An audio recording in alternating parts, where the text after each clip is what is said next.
order without a caliph and to stand against the Western lifestyle that had become widespread in their societies were the triggering factors for the emergence of Islamic movements. Of these two main factors, the context of caliphate shaped the Islamic movement's conception of political order, while the Western lifestyle shaped its conception of social order. In the most general sense, Islamism seeks to place the fundamental principles and regulatory rules of Islam at the center of the political order. Based on this definition, Islamism is a system of thought and action that can only be evaluated based on the relations established with the political order and process. Structures that define themselves as Islamist must be formed within the political system and with a conception of order. This is because Islamic movements are organized and collective structures that include the people who will undertake the task of reorganizing the political and social sphere in the manner envisaged by Islam. Islamic movements are vital in forming and institutionalizing a new form of politicization due to their mission. This is because the member of an Islamic movement is not concerned with whether Islam conforms to universal values, but develops a unique conception of order through the new political system it constructs. Based on the subjectivity constituted by Muslim politicality, or we can define it Muslim political perspective, it would be appropriate to note that the Islamic movement differs significantly from other religious structures or communities in two ways. First, the Islamic movement doesn't deal with concepts such as religion, life, society, politics, economy, and political system in a definite and disconnected manner. On the contrary, it approaches these concepts holistically in the context of the Islamic conception of order. The second difference distinguishing the Islamic movement from other religious structures is related to the identity and value it attributes to its members. Institutions usually attribute a new identity and value to their members. However, it's seen that the Islamic movement doesn't give its members only a limited congregational identity. On the contrary, it ascribes an inclusive and encompassing identity in terms of motivating them to reach the ideal of a political order envisaged by Islam. At this point, if we need to articulate the main pillars of an Islamist or Islamic movement, it would be appropriate to point to three primary contexts. The member of the Islamic movement or the movement itself should be able to make a non-conjunctural friend and foe distinction. This will enable the Islamic movement to make politics and political distinction in global politics and positively affect the movement's moral stance and maneuverability.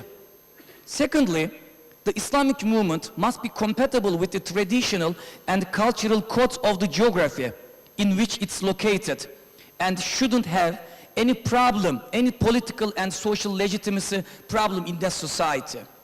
Since it will not be possible for an Islamist structure that is not at peace with its society to transform the system or exist within. So, the Islamic movement will not be able to implement a successful strategy. This issue played an essential role in the success of the movements such as the National Outlook Movement, Necmettin Erbakan's Milli Görüş in Turkey, or the Muslim Brotherhood in Egypt, and Hamas in Palestine. And the third dimension, and third and final dimension, is the Islamic movement must have the idea of an alternative world order. In this way, it will not be limited to political process in its own country. It will have a significant opportunity to identify the problematic aspects of global politics and offer more comprehensive proposals. Undoubtedly, Islamic movements have a high potential to challenge and offer an alternative to the Eurocentric or West-centric global order. However, the fact that Islamic movements are often subjected to the oppression of authoritarian system or that they are unable to update themselves due to changing conditions prevents the benefit from this potential. At this point, the level and capacity of political institutionalization of Islamic movements should be addressed. Due to the approach of evaluation based on social movements, the political institutionalization context of Islamic movements is generally ignored. This prevents a true assessment of the positioning of the Islamic movement in the changing balances of world politics. Political institutionalization is a valuable aspect for us to understand the newly emerging challenges to the Islamic movements and to find some solutions to those problems in changing world. In this context, it's necessary to determine the parameters to be used to measure the institutionalization level of Islamic movements. The first measurement parameter of institutionalization for the Islamic movement is autonomy. The position of the Islamic movement in its relationship with its environment and especially its independence in decision-making is essential. Therefore, external interference will not influence the Islamic movement in its decision-making process. The second criteria is to be considered for the Islamic movement is the level of organization. This characteristic is also called complexity or systemness in the literature on political institutionalization.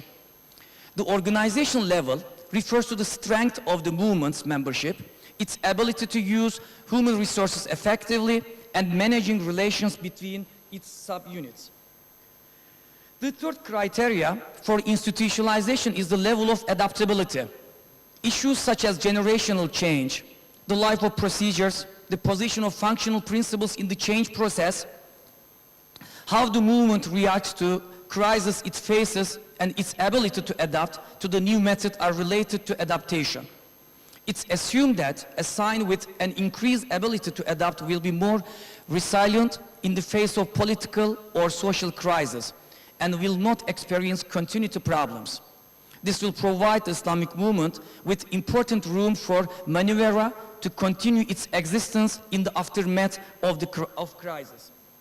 The fourth criteria for the institutionalization of the Islamic movement is the level of consistency. Both the members of the Islamic movement and its subunits in the organizational context must reflect the basic principles of the movement in their relations and discourse. In this framework, the integrity of the discourse of the members of the Islamic movement and the lack of conflict between the subunits and the central administrative unit will give important clues about the movement's institutionalization level. The fifth and final criteria related to the internal dimension in the institutionalization of the Islamic movement is the level of value infusion. This level involves the relationship and sharing between the movement and its members. Therefore, the higher the level of value infusion, the more belonging and loyalty the Islamic movement will increase. This will undoubtedly ensure a stable membership to the movement. When we look at the new challenges faced by Islamic movements in a changing world, we see the issues that negatively affect the level of institutionalization.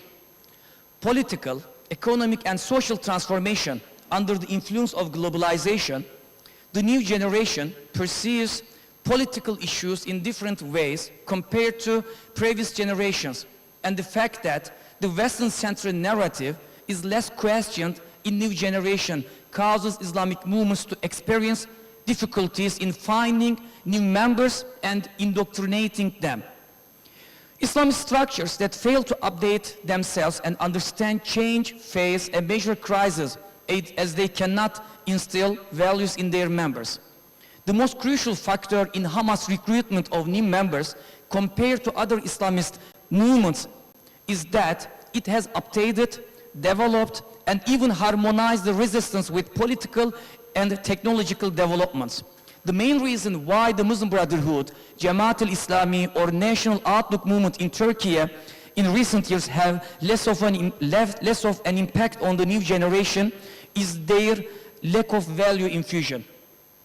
The loss of Islamic movements claims to offer an alternative in global politics or their drowning in local politics prevents them from producing an original political language. These structures lost in the existing political order, lost the capacity to develop a new perspective. This situation negatively affects the autonomy of Islamic movements and turns them into dependent structures. The experience of Islamic movements in recent years shows that their capacity to adapt has been seriously damaged. Unable to implement new strategies due to their inability to adapt to changing process, these structures either lose their functionality by adopting a historical romanticism or drift towards another system of thought. The decline in the level of adaptation also triggers generational conflict within the structure, further increasing the ruptures. This situation also negatively affects the ground of coherence. When the hierarchy within the structure is disrupted and the generational conflict accelerates, factions within the Islamic movement multiply, leading to loss of coherence among the members in the sub-superior and superior relationship. Especially when we look at the division process of Islamic movements after the Arab uprisings in Egyptian Muslim Brotherhood or Tunisian Nahda or Yemen's Islah. As we observed that coherence has been lost, which has negatively affected the related movements.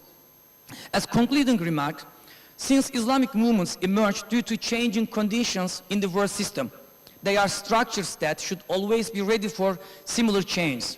However, current indicators suggest that Islamic movements cannot read the process in a timely and accurately.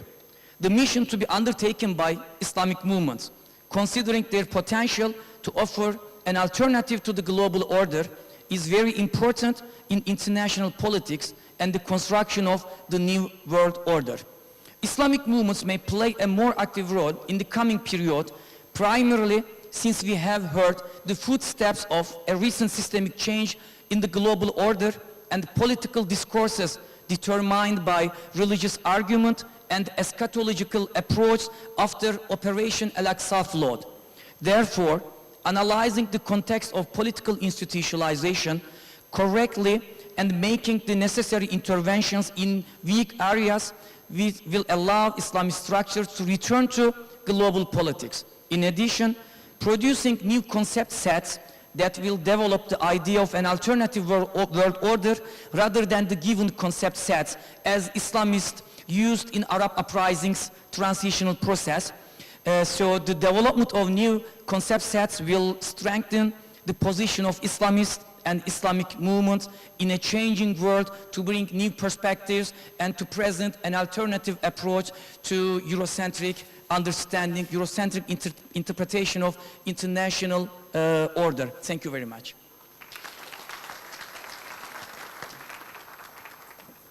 Thank you. It was a very interesting discussion, which have lots of topics which can be discussed separately from each other. Maybe at the end of the session, we can do it. Prepare your questions, and then, inshallah, we will try to ask questions to our speakers. And now, Mr. Muhtar Shinkiti will be with us, and from Qatar University, of course. And his basic topic is destinies of the Islamic world between the rising East and the setting West.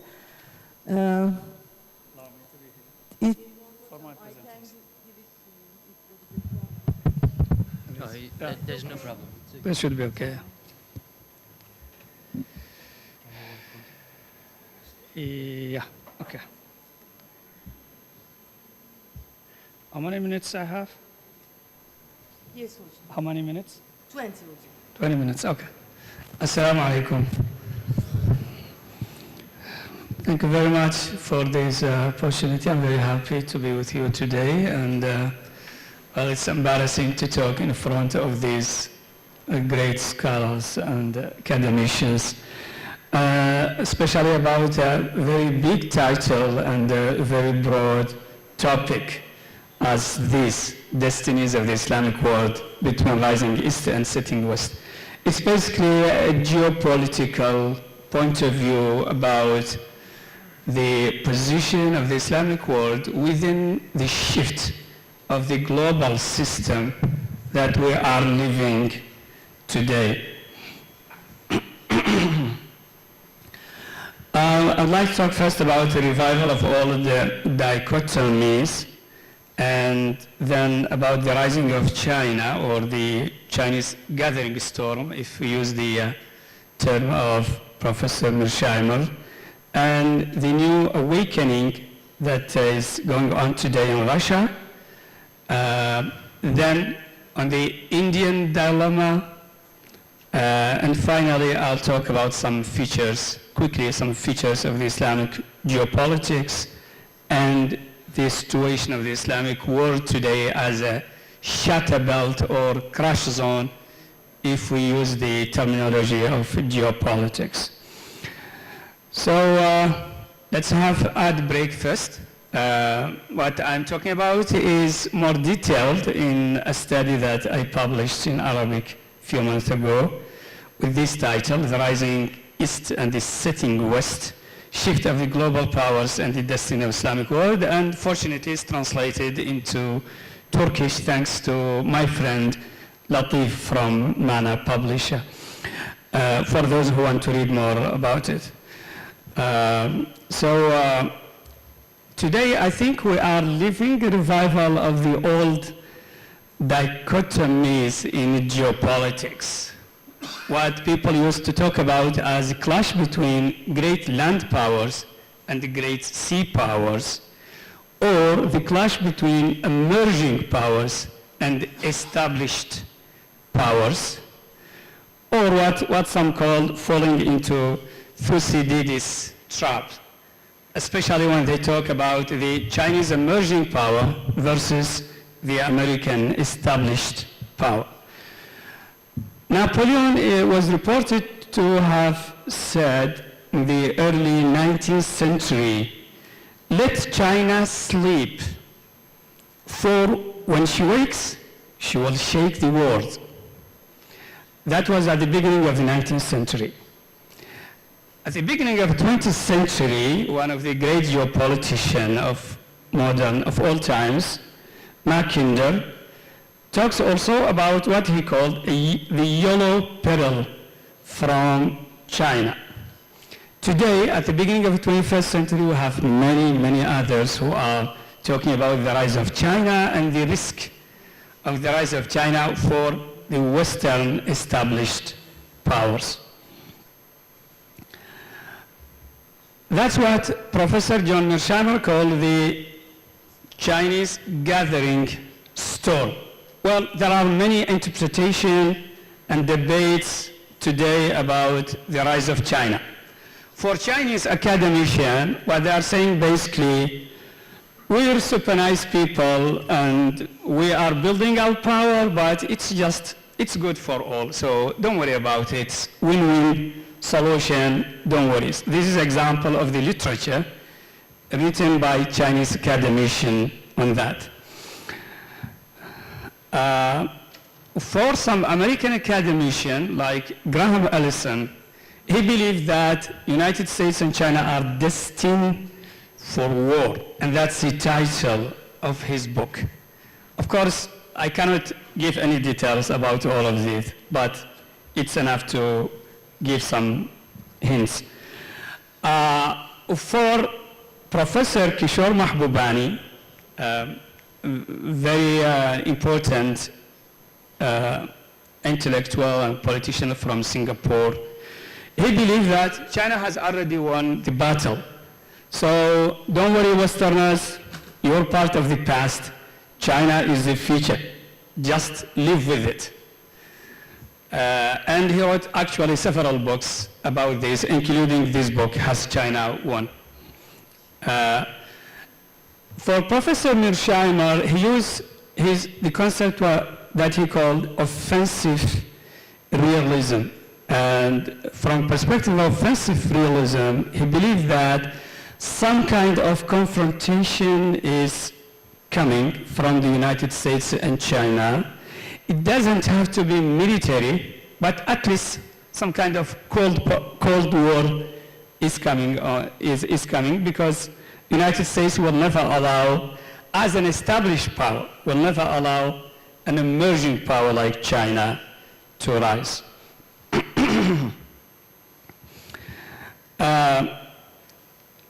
Finally, the fifth interpretation of the rise of China related to the American established power is what former Prime Minister of Australia and current Ambassador of Australia and the United States, Kevin Rudd, wrote about in his book, The Avoidable War, which is, his book is combination of theory and maybe wishful thinking, because of course the Australians don't want to be in this crossfire between the Americans and the Chinese, because Australia is culturally part of the West, geographically part of Asia. So they are not happy, they are not comfortable with what's going on. Now let's move to let's see what kind of power China has. If we give quick assessment of the Chinese power, first it's an economic miracle that everybody agree that the Chinese, since Deng Xiaoping in the 80s, achieved an economic miracle. China has strategic self-affirmation. It has a nuclear power, a nuclear weapon, immunity, and it's a permanent member in the United Nations Security Council. So these are the strengths of China, but there are some weaknesses, and those include that Chinese culture is somehow inward-facing culture. It doesn't have the kind of cultural attractiveness or soft power that Western countries have, for example. You can think about today we come from all over the world to speak in English. How many of us speak Chinese today? So that's the difference between the Western soft power and the Chinese lack of soft power. Plus, Chinese have no colonial expertise. Westerners have centuries of colonial expertise all around the world, and expertise is important, whether it's good or bad. Okay, now let's move to Russia. Russia is living a new awakening today after the turbulent years of Gorbachev and Yeltsin. Russians, if we believe George Kennan, who's the father of the containment strategy, Russians always have some kind of sense of insecurity because of their because of the landscape of Russia itself. Since it was invaded by Napoleon and then by Hitler, they have this kind of sense of insecurity. And that's why they talk about what they call interior abroad and near abroad. Interior abroad that include Chechnya, for example, and near abroad that include countries like Ukraine today. When the Soviet Union died, basically, Gorbachev had a dream, which is far from a realistic dream. He believed that Russia would become a European country. He talked in his book, Perestroika, about the common European home, for example, several times. But that dream was shattered by the Americans, who will never accept Russia to be a European country. If Russia becomes a European country, so there is no need for the American strategic umbrella in Europe, basically. And that's something that the Americans will never accept. On the opposite, instead of accepting Russia as a European country, what the Americans did is they expand NATO eastward to contain and to encircle Russia. And that's really make Vladimir Putin very, very angry. So when, this is what Gorbachev said about the the commonalities between Russia and Europe, and Russia as a Christian nation, and we are European, and so he's dreaming just to make Russia a European country. But the Americans said no. This is his book, Perestroika. When Putin came to power in 2000, he came with a vengeful return that he wanted to re-establish the glory of Russia and the influence or prestige of Russia. And that's why he had this idea of Eurasianism, which is basically, if we believe Dugin, the ideologue of Putin, he called for a Turkic-Slavic alliance in the Eurasian sphere. So he is somehow turning east and south instead of turning west the way Gorbachev did. And that's explained to us what's going on in Ukraine today. Brzezinski said, without Ukraine, Russia becomes an ordinary state. But with Ukraine, it becomes an empire. So basically, if Russia has Ukraine, it's an empire. And that's what Putin wants. He wants to keep the empire. It doesn't have to be the communist empire, but at least some kind of pre-communist Russia.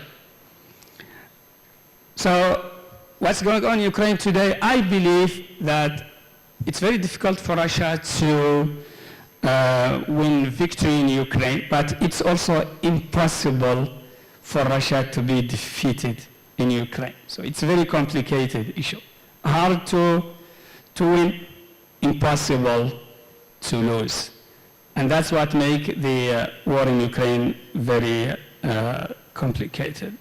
Let's look at the power of Russia in terms of assessment quickly. Of course, Russia is a military might, has a military might, strategic ambition, nuclear immunity. Again, it's a permanent member of the United Nations Security Council. But weaknesses include weak economy, divided identity between East and West. This is a very old problem in Russia. Some Russians want to be Europeans, like Gorbachev. Some want to be Eurasians, like Putin, for example. And Russia has no global attraction, no cultural global attraction anymore because it doesn't have an ideology to be exported to others. India. India is a great Islamic dilemma. It's a great dilemma for the Islamic world. Why? Of course, it's a very important country. India is both a land power and a sea power. Unlike Russia, for example. Russia is just land power, but India is both land and sea power. India was, in the past, a great Muslim empire, the Mughal Empire, one of the most important empires in Islamic history. But today, it's not even a Muslim majority country. So that's one of the aspects of the dilemma, Indian dilemma for Muslims today. India sits in the middle of the Islamic geography. It has the third largest Muslim population after Indonesia and Pakistan. But at the same time, it's not technically Islamic country if we use the criteria of the Organization of Islamic Cooperation, for example. It's not an Islamic country. So it's very hard to include India within the Islamic world, and it's very hard to exclude India also from the Islamic world for historical, geographic, and geopolitical reasons. Indian power, including a huge population, regional soft power, at least, for those who watch Indian movies, and nuclear immunity, because it has nuclear weapons. It's militarily weak compared with China and Russia, of course. Strategically confused, I think.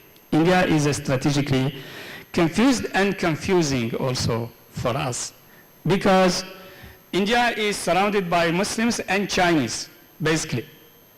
But it's not on good terms with Muslims or with Chinese at the same time. The heart is with the West, but geography is saying, no, your guys are living between Chinese and Muslims. And it's overshadowed by the Chinese power. Now, finally, let's come to the geopolitical features of the Islamic world. Islam was born, as we know, in the northwestern corner of the Arabian Peninsula. And that is a point of connection between the three major continents at that time: Asia, Africa, and Europe. And these three continents are the greatest landmass of the planet Earth. That's what James Ferrigreeve called the great landmass of Euro-Asia, Africa, and that's what Mackinder called the word island. The word island, he means Africa plus Europe plus Asia, this great landmass. And Islam was born in the heart of this great landmass. The borders, of course, from Arabia, Islam expanded eastward and westward. Traditional borders of Islam are what the Muslim scholars, Muslim geographers call min Varghanata ila Ghana, from Vargana to Ghana. Vargana today is where? In which country? Uzbekistan. And Ghana? No, Ghana is not the modern country of Ghana, by the way. Ghana, in the Islamic old geography, is part of Mali, part of Mauritania, part of Senegal. It's Sultanate Ghana at the time, but today is another country, but in that region anyway. Malik bin Nabi, the great Algerian philosopher, he has his also concept of the border of Islamic world. He said, min Tanja ila Jakarta, from Tangier to Jakarta. And that's probably, this is the limit of Ibn Battuta travels from Tangier to Jakarta. Maybe he went a little bit farther until he reached China. That was the historical border of Islamic world. It's still today almost the same. Today the Islamic world cover around 1/4 of the surface of the earth, and Muslims about 1/5 of the world population. Jamal Hamdan, the greatest geopolitician in the modern Arab world, has a small book, but very important book, called Al-Alam al-Islami al-Mu'asir, the modern Islamic world. And he's probably the first one who developed some kind of geopolitical theory about the structure of the Islamic world. He said that Islamic world is like a crescent or an arch with the heart and 2 wings. He said the heart is Arabia, because that's where Mecca, Medina, and Quds are. And there are 2 wings. A wing, the right wing expands in South Asia, the left wing expands in West Africa. So a wing, the right wing in South Asia, the left wing in North Africa, and the heart is the Arabian Peninsula, and also the region connected to the Arabian Peninsula. Indian Ocean for Jamal Hamdan is the star of the Islamic crescent. The star of the Islamic crescent is the Indian Ocean. This is what you can see here. But there is the Indian dilemma that I talk about. There is a disconnection here. And that's why maybe it's more accurate to talk about 2 parts. Terrestrial part of the Islamic world, which is this landmass that we can see here, with the heart, with the head in Anatolia, the heart in Arabia, 2 wings, eastern wings and western wings. This is the terrestrial part of the Islamic world. And there is the maritime part of the Islamic world that include Bangladesh, Indonesia, and Malaysia. This region is geographically small, demographically huge. And that's why Malik bin Nabi said that the center of gravity of Islamic world actually is moving to South Asia. So there are practically two separate regions for about 4,000 kilometers between these two regions. Of course, the Islamic world, in terms of geopolitics, very, very important region at the heart of the world. If just it's enough to see the most important straits on earth today, where are those straits located? The Strait of Jabal Tariq, the Bosphorus, Dardanelles, Suez, Bab al-Mandab, Hormuz, Malacca. 7 out of 8 most important straits on earth are within the Islamic geography, as you can see here on this map. But unfortunately, the Islamic world, or the Islamic geography, is a shatter belt today. It's very divided. How many minutes? Finish. Oh my God. Okay, just give me 2 minutes. I will finish quickly. Okay, the Islamic world, with all of this potential, is a shatter belt. Shatter belt concept used in geopolitics means a region that is internally divided, externally. There are a lot of external competition to control it at the same time. So Islamic world basically a shatter belt today, or it's a crash zone if we use the term of James Fergliffe. Since the Ottoman and the Mughal Empire finish, the Islamic world is no more a part of the international system. Unfortunately, the demise of the two empires make the Islamic world internally divided and strategically exposed. It's no longer an active participant in the global system. Instead, it's a shatter belt or a crash zone between the intrusive global powers. Brzezinski called the Islamic world the global Balkan, and sometimes the Eurasian Balkan, so because it's very divided and controlled by others. That's the situation today. Now, what's the relation of the Islamic world with the great powers? The West is deeply entrenched in the fabric of the Islamic countries. It won't give up easily. Centuries of colonization. China is making today bridgeheads within several Muslim countries, especially very important Muslim Asian countries. Chinese ambitions are very clear. Even in Chinese cinema, I show to my students sometimes a Chinese film called Operation Red Sea, just to show them the kind of ambition that China has in the region. Russia is looking for common ally against the West. India, as I said, is a dilemma, difficult to include, difficult to exclude from the Islamic world. So what should be done? Of course, there is no influence or presence of the Islamic world without some kind of unity or unification. That doesn't mean a new khilafah. We don't live in the time of empires anymore, but we have to have some kind of unity better than what we have today. Though the OIC is paralyzed with influence, foreign influence and political selfishness, a more pragmatic model of unity of the willing probably is what we need today, and we can learn from the experience of the European Union, for example. So for the future, there are different possibilities.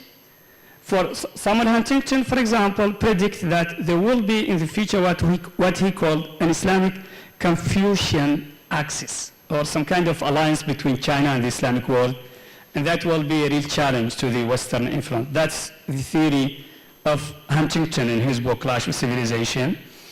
Another possibility is a reconciliation with the West, which is not easy, very problematic. Another possibility is inclusion of India again within the Islamic geography, which is, I think Modi at least will not be happy with that. So there are many changes. I believe the West is closer to the Islamic world in terms of political values, but it's much more dangerous than Chinese and Russians because it has been entrenched within the Islamic world for several centuries. For me, finally, China probably seems safer as an ally to the Islamic world on the short-term, tactical level, and the question is still open, of course. I need your opinion about that. Thank you very much.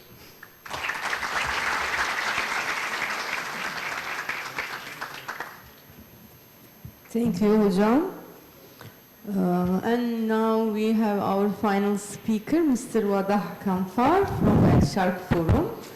And his topic is the Islamic world and the future of the world order. The floor is yours, Hocam. Please. Okay. Should I have the microphone? بسم الله الرحمن الرحيم الحمد لله والصلاة والسلام على رسول الله. I am amazed by the ignorance of the Western elite about the Islamic world. Really. And before I knew, I thought that, they might have not known. In the context of the war on Gaza, I have been engaged in discussion and debate with many politicians and journalists in the West about Gaza, which is very clear. You don't need really to explain a lot about what Gaza or where haqq and batil in Gaza. But always there is a problem. There is a problem with them understanding exactly the situation.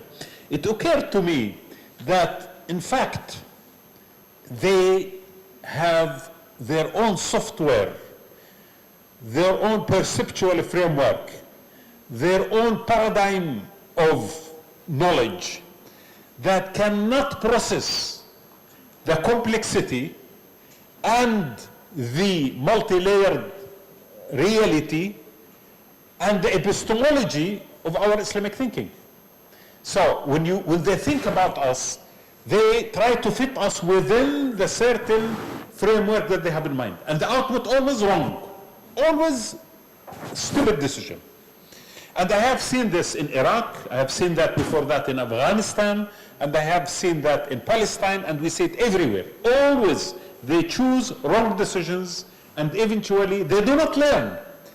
Someone like the Americans, for example, who have been into Afghanistan and Iraq to bring 2 carriers into the Mediterranean with nuclear submarines, and to think that they are choosing the right direction, to be engaged again in a major failure after a series of failures in this region, it shows you something else. It shows you that there is a problem of comprehension of what is the nature of this region.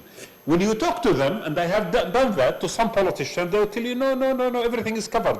We have spoken to all your presidents, or most of them at least, and most of your ministers of foreign affairs, and they are supportive, which is true, by the way, to tell you the truth. At the beginning of the war in Gaza, most of the regional leaders gave blessings to the Israelis and the Americans to eradicate Hamas. So that's fine. So the Americans thought, since we have the support, but they do not understand that the concept of power in this particular part of the region is not, in fact, a monopoly of our dictators and our so-called leaders. They don't understand that. Why? Because the way that we, as an ummah, understand politics and power is extremely different from the way that the Western mind understands power. Because we have major concepts that cannot be easily processed in a linear way when you think about power from a Western perspective. We have the concept of shahada, we have the concept of the hereafter, we have the concept of haqq and batil, we have the concept of standing for truth, we have the concept for standing for our leaders when they make a mistake, we have the concept of sacrifice, we have the concept of dignity. What are you talking about? How can you process that in the Pentagon in a formula that could lead you to understand? This leads me to the most important issue. We have something in us that is extremely valuable and cannot be defeated. And that is the resilience that we derive from 2-3 concepts that are unique for us. A, this message that the Prophet ﷺ brought to us, which is mercy for the humanity until the day of judgment, a reference point for any kind of a human evolution until you die. This is extremely important. And the second, the concept of ummah. How can you process that? The concept of ummah in Islam is extremely sophisticated concept and cannot at all be in any moment described in a form of literature or terminology or phraseology related to something called modern state or national state or nation state. It cannot. So this is why someone dying in Gaza is extremely important for someone living in Jakarta and might drive someone living in Ghana, to quote our brother Muhammad, in order to do something. Even something might be a total sacrifice of the money and the self. Very interesting concept. And that is extremely important and has not been destroyed by modernity and the weaponized liberalism of the West. It has not been destroyed. We thought it might have been. But in fact, year after another, we discover that this cannot be destroyed. And in fact, in my opinion, it cannot be destroyed. Simply because it belongs to something within the core system of faith, not on the margin of it. You know, this is why the concept of ummah, وَأَنَّ هَذِهِ أُمَّتُكُمْ أُمَّةٌ وَاحِدَةٌ وَرَبُّكُمْ فَاعْبُدُونَ. This is extremely, this word, I mean, in Quran we read it and we think, oh, mashallah, it's nice. It's emotional, it's lovely, our brothers in Islam. No, it's a geopolitical concept. You need to understand that. It is not an emotional belonging. It is not brotherhood and love in Allah. No, no, no. It's a geopolitical concept. It's at the heart of the makeup of our way of understanding power, which leads us eventually to choose the tracks that we need to act upon. This is very important, and I think the West cannot understand that. Among the concepts that they couldn't understand, the concept of purpose, dignity, hereafter, martyrdom, this is crazy ideas that you cannot understand. And I always repeat, and when I was covering the war in Iraq and I was visited in the office by the commander of the American army in Iraq, of the occupation army. And he asked one question. He said, can you explain to me why the Iraqis, who are now under, you know, they have been under a dictatorship. We got rid of Saddam. We built for them democracy. We are giving $18 billion, which is a lie, for them to build the schools and to do this and this and this. Why are they fighting us? That was in July 2003. I said, because they have dignity. They will never allow you to occupy their land. They have dignity. After I finished, he said, I acknowledge what you say, but I cannot understand it, which is true. I think he was really couldn't understand it. What do you mean dignity? You know, so I'm bringing you money. What are you talking about? I'm giving money, so you're supposed to thank me very much. You know, so it's transactional, which cannot be easily, I mean, this is the Western way of thinking about it. Transactional ethics. Now, the second most important point after the concept of ummah, which is, in my opinion, if anyone would like in this Islamic world to think about geopolitics, he needs to take it into consideration and to convert it into something practical. The second important issue for us as well is to think always that we are at the center of the world, which, you know, and I'm not here saying this because I would like to appear to you that, no, I believe in it, and that faith did not come from books. It came from actual relationship with politics and geopolitics in the world. We have that concept of resistance and resilience that the humanity needs in order to continue the progress towards something called just world order. Other nations, with due respect to everyone, a lot of people are great people and they are our allies, but they might not have the intensity of this resilience that allows them to fight severely, consistently, and with all kind of fight against the hegemonic nature of the Western civilization. That's very important. The Chinese are very good people, and I think in a moment we need to work with them, the Indians, the Africans, the Europeans. I think this is a global march towards something, because I don't think we are going to do it. We should be the catalysts. We should be the inspiration. We should be the people who insist on justice, simply because Allah told us you do this. Haqq. You know, we have to work for it. And we need to work with everyone around us.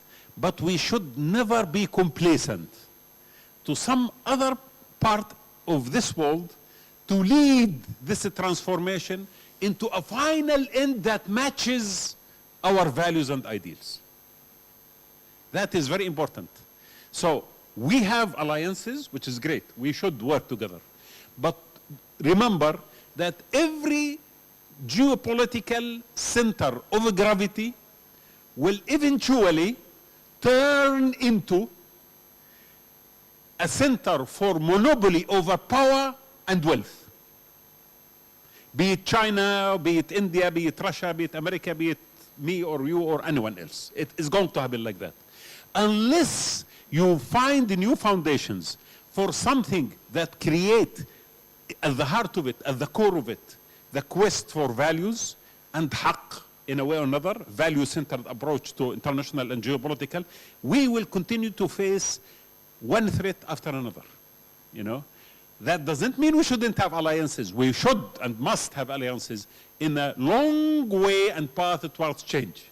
The third point, don't imagine that the Islamic world with its current map, current division, partial mindset when it comes to geopolitics, the concept of nation state, the concept of modern state, is capable within the current atmosphere to create something that could really satisfy the ideal that we Muslims are looking for. Impossible. So everyone is saying, you know, they ask me normally a question, when people sit around the table, who is going to sit from the Muslim world around this table? I said, no one. Simple. Because imagine something extremely important in this issue. We might have states more powerful than others. But all of us, because of this centrality of the Islamic world in geopolitics and the things that Muhammad spoke about now, all of us under the most intensive hegemonic emphasis from the Western civilization. And that is why, because they understand from 8 centuries at least of conflict with the Ottoman Empire, they understand with during the last one at least century of a humiliation from 1917 until now, that we continue to resist. Those idiots do not stop resisting. These guys in Gaza, they're supposed to be dying out of poverty. They are collecting Pepsi, cola, empty Pepsi, and cans, and they're creating bombs to destroy the most sophisticated tanks. What the hell is happening there? There is something that cannot be processed. From a materialistic, objective point of view, the people of Gaza supposed to be the most submissive nation on earth. Why these people could even think of challenging the supremacy of the Israelis, supported by all the 80% of the power of the world, by the way. 80% of the world power is behind Israel at this moment in time against Gaza. So that kind of resilience and resistance is impossible to demolish. And in this case, you need to build on it. Our Islamic countries, within the current parameters and the criteria, cannot do much. Before OIC, I was asked what OIC is going to do. Nothing. They are coming up with a fantastic statement. The debate within OIC, by the way, about the literature. Someone said we should add, instead of 10 points, 15, make it 30, 40, 50. Instead of 5 pages, 4 pages, summarize it, put a comma here. That's it. But you should never expect, not because they are evil. Some of the people who attended OIC are really great people. And they are really, mashallah, I trust them. But they have been, in a way or another, incorporated in a system, economic, political, geopolitical, strategic, media system, that will never allow them, even if their rhetoric is very high, that will never allow them to envisage something beyond limitations of the Western ceiling. Trust me on this. So don't bank a lot on governments. You need, and this is the most important, the fourth point, to bank on people. The surprise that we see about Gaza is the people. People. I mean, people are demonstrating, people are angry, people are volunteering to help, people are sending support. We need to maximize that.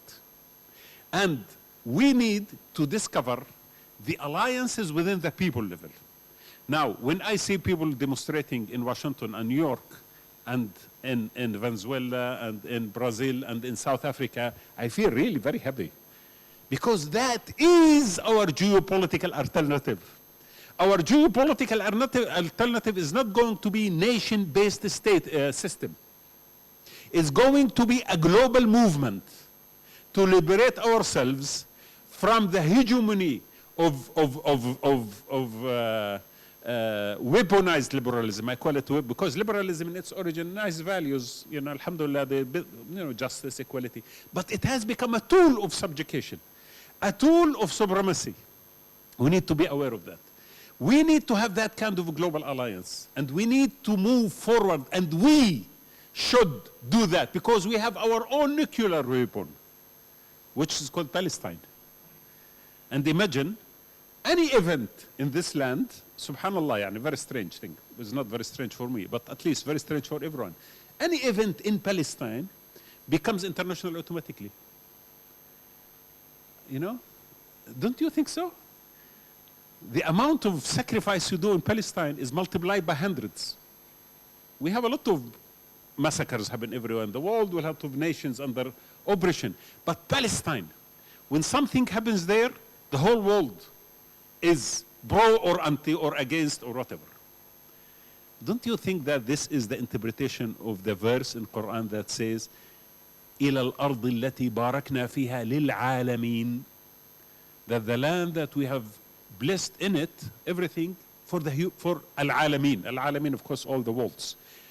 And the barakah of resistance there is always multiplied by endless amount of power. This is important. So we have that.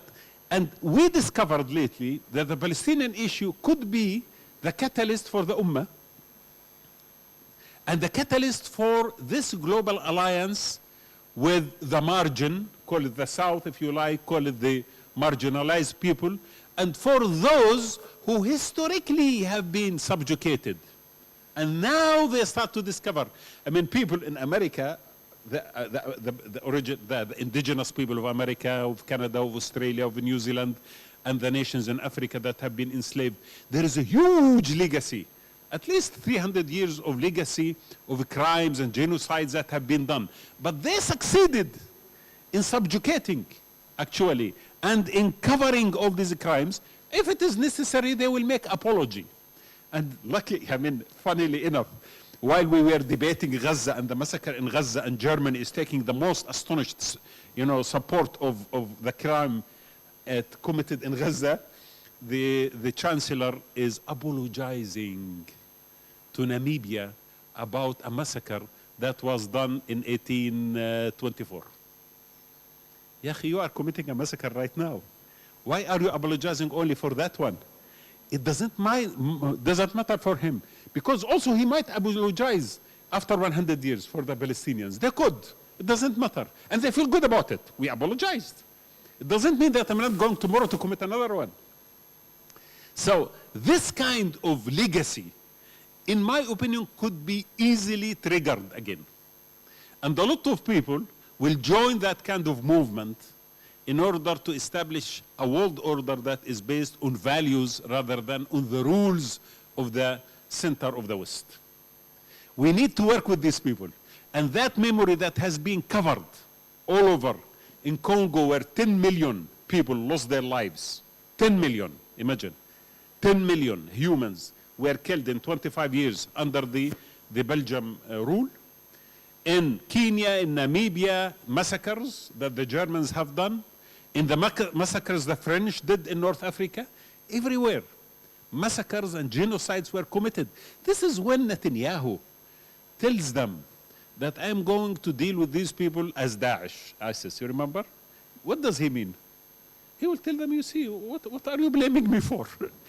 You have done the same. You have bombed Mosul and Fallujah and the Raqqa, and you destroyed and killed men, women, and children, and destroyed all the buildings. I'm doing exactly the same. You are my model, you know? So how can you blame the Israelis for something like that? So you need to be aware. Our weapon now is awareness that could be converted later on into a movement that the people, the masses, al-haq in our ideal philosophy is residing amongst people, not centers of power. That doesn't mean that some of them are not, some of them are mashallah yani. But centers of power cannot be trusted on the concept of haqq. That is the tradition that our geopolitical theory should refer to. Our ulama, our traditional scholars never accepted to be, you know, the people who beautify for the sultan or the ruler his decisions. Even if he was right, they will always try to be cautious in giving him a blank check to do whatever he wants to do, because they understood the nature of power. And the nature of power, if it is unleashed without some form of control, it will definitely lead into tyranny. Why? Because Allah told us that. You know, it's not like something. Allah subhanahu wa ta'ala in the Quran al-Karim, He said, إِنَّ الْإِنسَانَ لَيَطْغَى أَنْ رَآهُ اسْتَغْنَى. When man feels that he is self-sufficient, he will become a tyrant. Simple, which is true. We have seen it everywhere. It's not like something. We know it. So you need to be careful. We need to establish these mechanisms, these alliances amongst ourselves, start moving gradually towards a value-centered world that we, people of this world, not even the Muslim world, could really eventually establish mechanisms and projects and roadmaps towards that. And we should never, ever stop resisting. And we should never, ever be weakened. And we should never accept half solutions or compromises. Because under the concept of rationality, realism, practicality, be flexible, let us, you know, always once you accept that kind of compromise, you will end always where they ended before you. In a conference that I was attending recently in Europe, a lot of European former ministers of foreign affairs and many others were sitting, and they said, the question was for the meeting, what is after Hamas? No, everyone said, no, we'll do this, we'll do that. We said, I don't know. Everyone has his fairy tale approach to reality. And then one smart guy, he said, you know, guys, you cannot destroy Hamas. It's very complicated. So let us think of something else. They said, okay, what do you think? He said, why don't you think of a new Hamas, a moderate Hamas? I laughed because this word moderate always is lovely. Moderate Muslim, lovely, you know, to always throw it around. He said, moderate Hamas. I said, you know what does moderate Hamas mean? The current Fatah. Sahih? Because you have modernized a resistance movement called Fatah, PLO, and we ended with Mahmoud Abbas. So you think the Palestinians will try another modernization to reach to this point? I mean, really, they do not understand that. So keep that in our mind. Let us keep that in our minds. And I call upon our intellectuals, and this is my last statement, our intellectuals, be aware that you are the custodian of this process. And alhamdulillah, we have a great generation now, equipped with interesting tools, their cell phones, their social media, they're doing a great job. But they need a campus. And you are the custodians of that.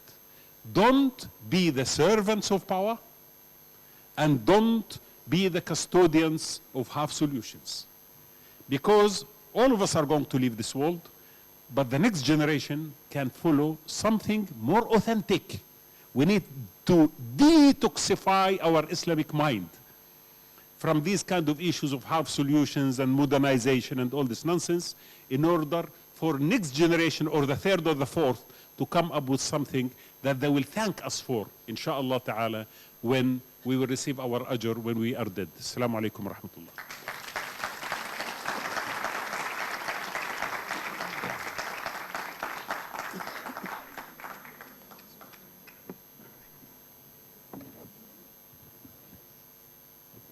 Thank you very much for this perfect speech. I want to add something, a very small thing to this. I think we must be very cautious about leaving one imperial power to ally with and then finding an alternative imperial power to ally with. We were part of the Western alliances, and now at the end of the Western alliance, now we are searching for China or Russia or other imperial powers.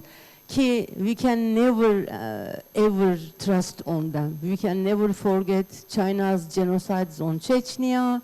We can never forget the China's genocides in Uyghur area. So, according to my understanding, we can continue to believe ourselves. Çünkü Muslim world never stop resisting, never. But at the end of the Caliphate period, we are always discussing about this issue with Salman Hocam. At the same time, the Ummah organized in different social movements such as the Ikhwan or others and continued resisting. So there was no cession, and Islam and Muslims were always powerful in the final analysis. We can lose the caliphate, but form alternative social movements. We can lose the states, but we can establish new states. So I totally agree with Vadah Hoca. We have to continue to trust ourselves. We must believe that we are a power, we have a power, and when we are talking about international relations and new theories of international relations, muhakkak Islam and Ummah must be one of the basic actors. We are the actor. We were always the actor, and we will continue to be the actor. So I just wanted to add this to his perfect speech. And 3 minutes or 3 questions Q&A session. Yes, please.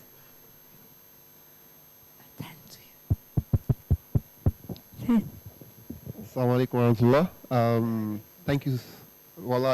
Today is a very big day for me because we've seen beautiful lectures that have impacted us.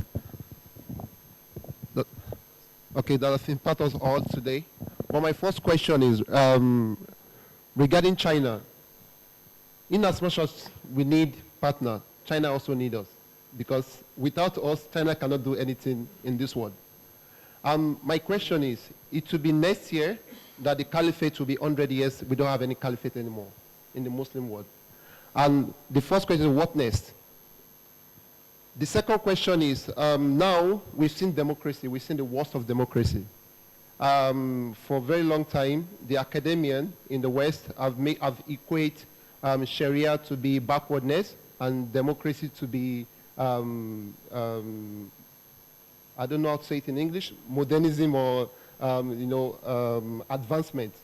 And if you look at Sharia, even within our Muslim environment, to mention Sharia is something very, scary. People see it as backward and you don't mention this. And how can we change that narrative? Especially now that we have the opportunity. We've seen the worst of democracy. Democracy means bifurcated society where there are some people that soil the land and some people harvest what is on the land. Where we have people who are fascism, authoritarian, but backwards with law. That is me of democracy for me now. So how do we change the narrative within academians, within the Muslim environment, and being safe?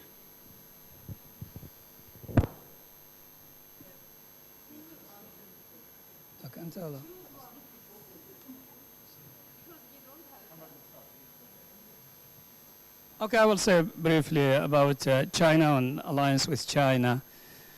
Well, they said that politics is achieving what is, or the art of achieving what is feasible. And I used to add to my students that maybe we need to expand the definition a little bit, that politics is achieving what is feasible through building common grounds. So you cannot do politics, whether internally or externally, without some common ground with others. It doesn't have to be all the way, but you have to go a part of your way with part of other human beings. And that's why I think it's very important to think about the shift in the global system today and what we can benefit. I agree completely that the Islamic world has to be self-reliant, and we have to build our own unity, our own strength, but doesn't mean that we can work also in isolation from the global powers. We have to find some kind of at least tactical encounters with these powers. China today is moving toward the region, has a good relation with very important countries today. Traditionally, Pakistan is close to China, at least in military term. When you look at what China is doing, for example, from the Gwadar seaport in Pakistan to the strategic partnership with Iran, to its military base in Djibouti, to its effort with Indonesia and Malaysia in South China Sea, to its investment in Central Asia and in East Africa. I think it's very important to deal with this phenomena. It's something that cannot be ignored. Well, for Sharia and democracy, I think there is no contradiction. I wrote a big book on that, the constitutional crisis of Islamic civilization. And I think even if we read the Western thought, we will find also that, for example, Jean-Jacques Rousseau in his famous book, Le Contrat Social, he's praising the Islamic political values and Islamic political system, what he called the political system of the son of Ismail, the Prophet sallallahu alaihi wasallam. So it's very normal that we borrow from others, but I think we need to do what Muhammad Iqbal said, that it's not enough to borrow ideas. You have to own also those ideas. So to make them a part of yourself. Thank you very much. Thank you. One question? Only the question. Hojam, I'm sorry, this is more of a comment than a question, if it's allowed. You were talking about Islamic movements. Islamic movements of the past, they focused more on the tarbiyah of the individual. Thinkers from Ibn Khaldun to Ibn Taymiyyah to Shah Waliullah Iqbal, Shariati, Sayyid Qutb and Sayyid Maududi. Their central theme was tarbiyah of the individual or the selfhood. Then Islamic movements have been more damaged from the inside first than from the outside. And the main elements of an Islamic movement would be vision, leadership, and then the people who are followers. So I think there's a lack and dearth of vision and leadership in the Islamic world for now. And the dynamics of the West have changed in this century. They have to be taken into consideration. It's not all anti-Islam anymore. There are so many people who are Muslims who are living in the West now. And also I think India should not be underestimated. Its alliances with Israel are very much to be taken into account and into consideration, as is China's Obor or Maritime Silk Road project. Thank you very much. Thank you Ayşe'cim. last question. Hocam.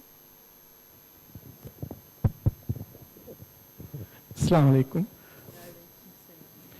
My question is to you, brother. The last eloquent speakers, you spoke from the heart, and I really appreciate that. The last 1 month has been very traumatic. I've become very cynical about the Ummah as well as the West and the rest of the world. You spoke very beautifully about the Gazans, their suffering, their spirit, and their resilience. And you seem to attribute that the rest of the Ummah also has the same qualities. We are sitting on our fat butts, eating baklava and drinking chai and watching tea while they are dying. At least the West has an Ummah. They sent aircraft carriers, they sent nuclear weapons, nuclear submarines, $4 billion of weapons are now going there. 14.5 billion have already been passed by the Congress. And let me tell you that before Biden leaves, he will transfer another 15 to 20 billion dollars to Israel. That is like Muslim dream of Ummah. The West lives it. We keep talking about these imaginary science fiction concepts of the Islamic State and the Ummah, things which don't exist really. I mean, go and tell the Gazan children that there are 2 billion Muslims in 50 Muslim countries, and they'll have only one question for you. Where are they? Should I answer? Okay. So, the Ummah is not the Islamic State. By the way, just to make the differentiation, because you said Ummah and Islamic State as imaginary concept. The Ummah is not the Islamic State. The Islamic State is another thing. It's a formation which needs a lot of debate and discussion, which I'm not necessarily pro or against. That we need to discuss. However, the Ummah, in my opinion, does exist. And this is the same Ummah that has massive potential to convert that kind of anger and the frustration into action. What is letting us down is politics. Yes. I told you, we are ruled right now by 50 states, basically. The 57, huh? Alhamdulillah. 57 states that are making sure their major role to make sure that the energy generated in the hearts of men and women of this ummah is under control. And when, unfortunately, when that energy is suppressed, it will burst out. From 1948, when Palestine was occupied first time, regimes started to shake, and we had military coups everywhere in the Arab world to control the masses. And then they started, their task was to control the masses, simple. And then after that, 1967, the same. 1973, the same. Even the occupation of Afghanistan and the occupation of Iraq. Before that, the peace treaty with Sadat. The concept of the jihadi movements, by the way, you should not at all, you should not separate it from that kind of nature.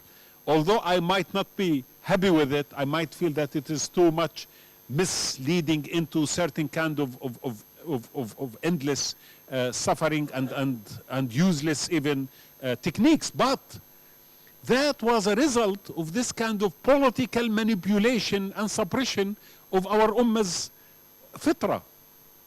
So we must keep that movement and energy generated until we find the right moment when that becomes a project where the ummah could find itself, not necessarily in a form, by the way, of a khilafah. That could be, could not, I don't know.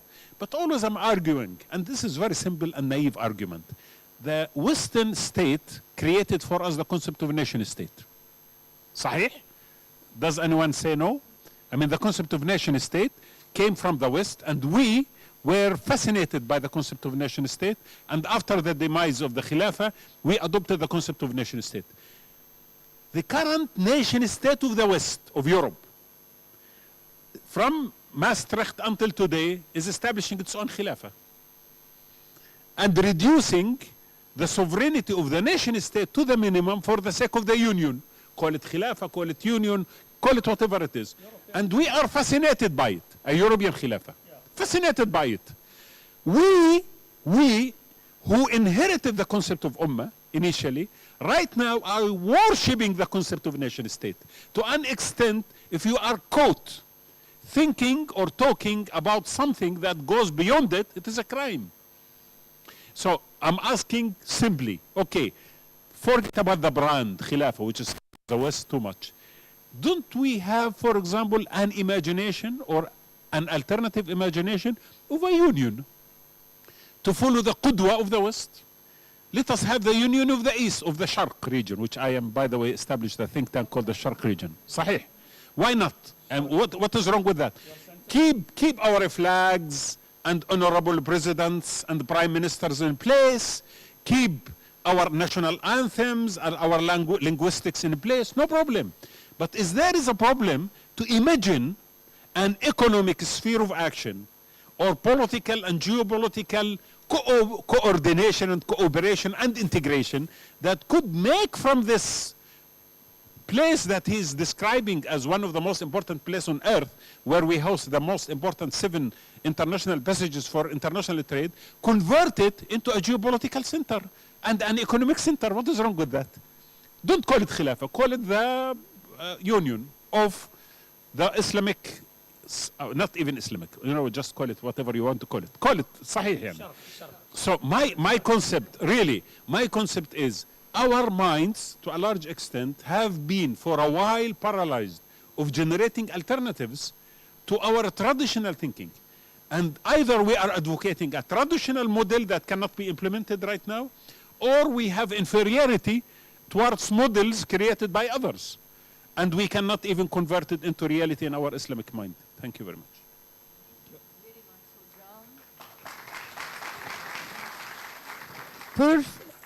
Hocam, we said 3 questions and... One thing I have to add. Okay. Thank you. By the way, thank you for coming to Istanbul. It's really, I appreciate it to listen to you. The one thing the Vedat said, it's true, and what we have learned from the last 40 years, one thing, the freedom of speech in Europe or in the West is a fake. Freedom of academic, it's a fake. And freedom of international law is a fake. Freedom of the criminal court, justice, whatever.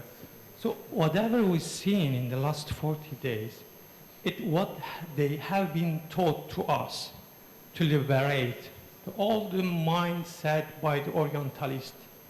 We have to think a new way, as you said.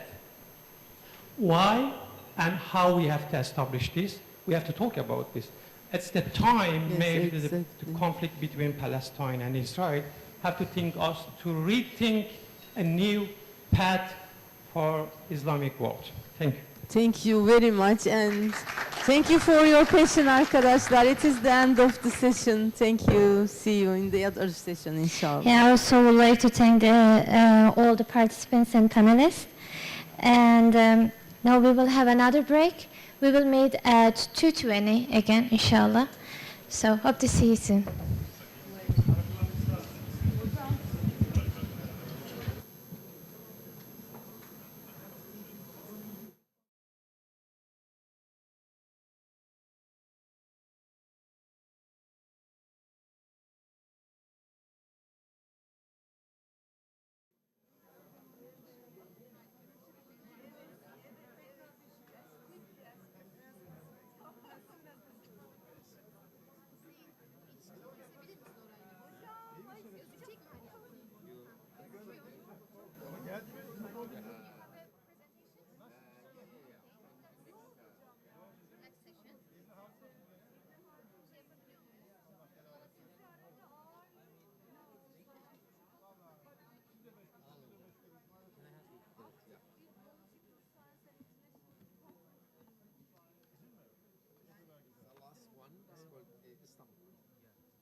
the last one. No.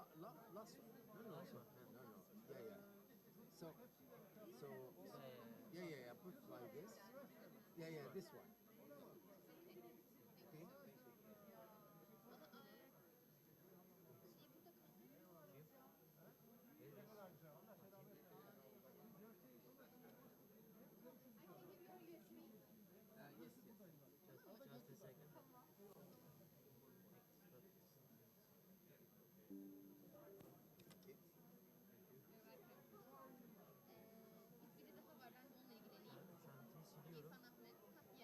Ye. So it is working or? Evet, onu da getireyim. Actually, there is no problem. You can change your presentation from this, inshallah, here.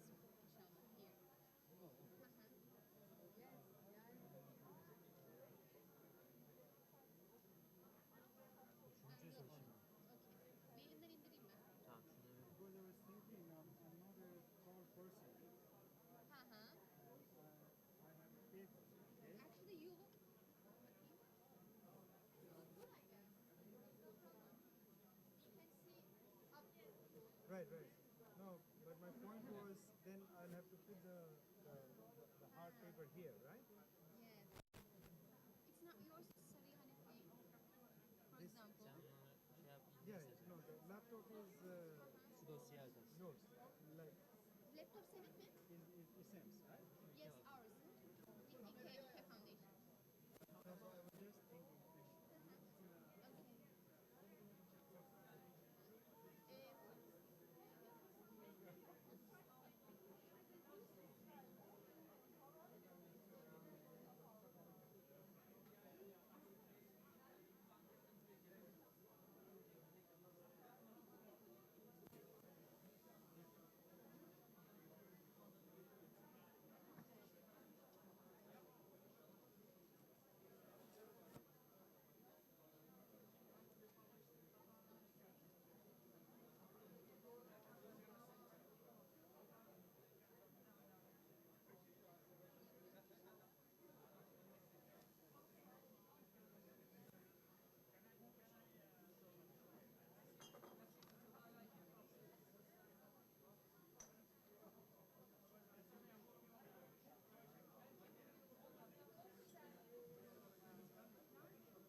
Bir, iki,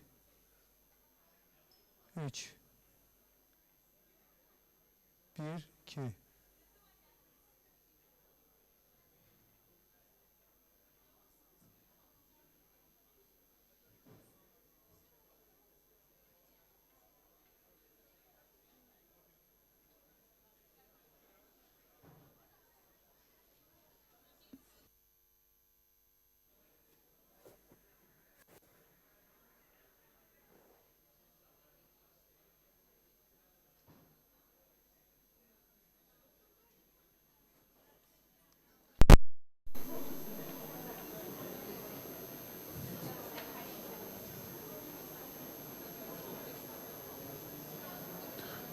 Bir.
I need to look like this. It's okay. If I sat there, you see, I wouldn't need to look like this.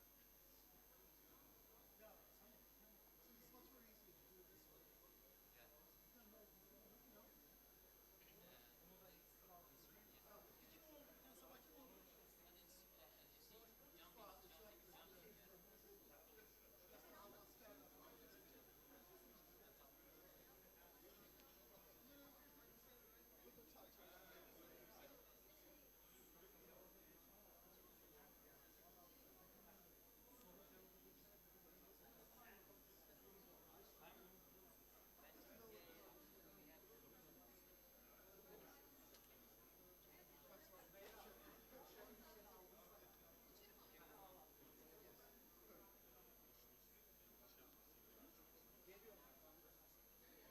Ses.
Türkçe ses deneme.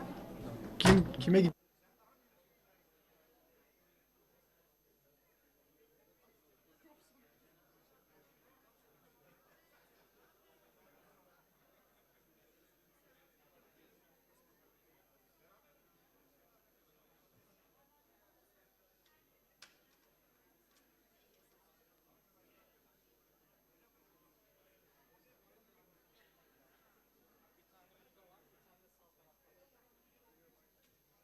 Ses kontrol.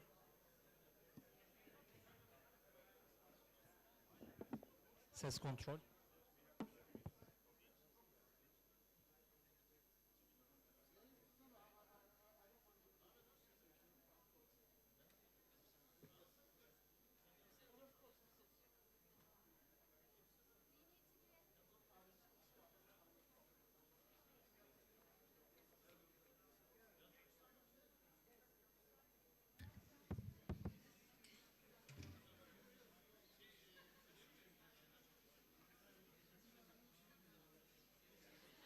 Dear guests, our program is about to start. Kindly invite to take your seats and thank you for your attention.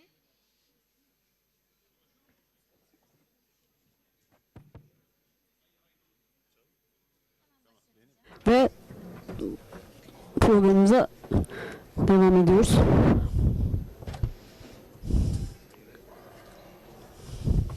Welcome back after a refreshing break. We hope you enjoyed Tazeleyici bir moladan sonra tekrar hoş geldiniz. Umarım siz hazırladığınız atıştırmalıkları beğenmişsinizdir. reality, social dimension of Muslim thought. Burada toplumsal dinamiklerini ele alacağız. Müslüman düşüncesinin panelistlerimizin moderatörü Eylesa Koytak, İstanbul Medeniyet Üniversitesi'nden. Kendisi Selman Said Yiğit Üniversitesi'nden, Salih Hanefi Beyrut Amerikan Üniversitesi'nden aramıza katılıyor. İrfan Ahmet İbni Haldun Üniversitesi'nden. I'm sorry, the moderator is the Eliasa Koytak. Moderatörümüz Eylesa Koytak. Kusura bakmayın. Thank you. Good afternoon. İyi günler herkese. Üçüncü oturumundayız. Burada olmak mutluluk verici. Çok uzun konuşmayacağım. Genç bir sosyolog olarak şunu söylemek istiyorum ki bu kadar böyle düşünmeye teşvik edici profesörler ve uzmanlarla bir arada olmak çok mutluluk verici gerçekten.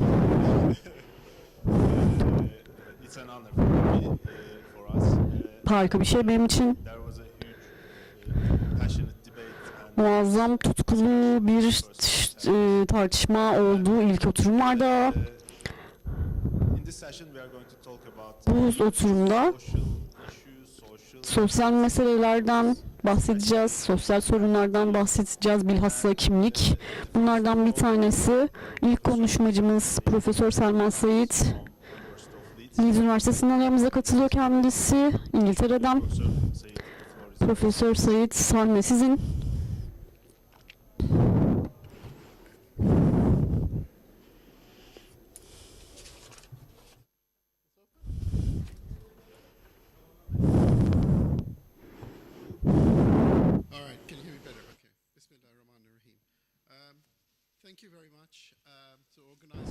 Bütün organizatörlere 3 şey söyleyeceğim. Çünkü bundan önceki paneller zaten benim söyleyeceğim her şeyi söyledi ve bunlara çok fazla ekleyecek bir şeyim de yok açıkçası. Her şeyi not aldım ve bunların bir özetini yapacağım belki. Bu konuşmanın başlığı neden hepimiz Filistinliyiz buydu. Bu ümmetle ilgili bir soru soruyorum başlangıçta. Bu ümmetle ilgili bir soru. Bu soruyu sormamız gerekiyor kendimize. Neden soruyu sormamız gerekiyor? Neden hepimiz Filistinli sorusu? Niye sormamız gerekiyor? Bunu irdeleyeceğim. Ekim'in başlangıcında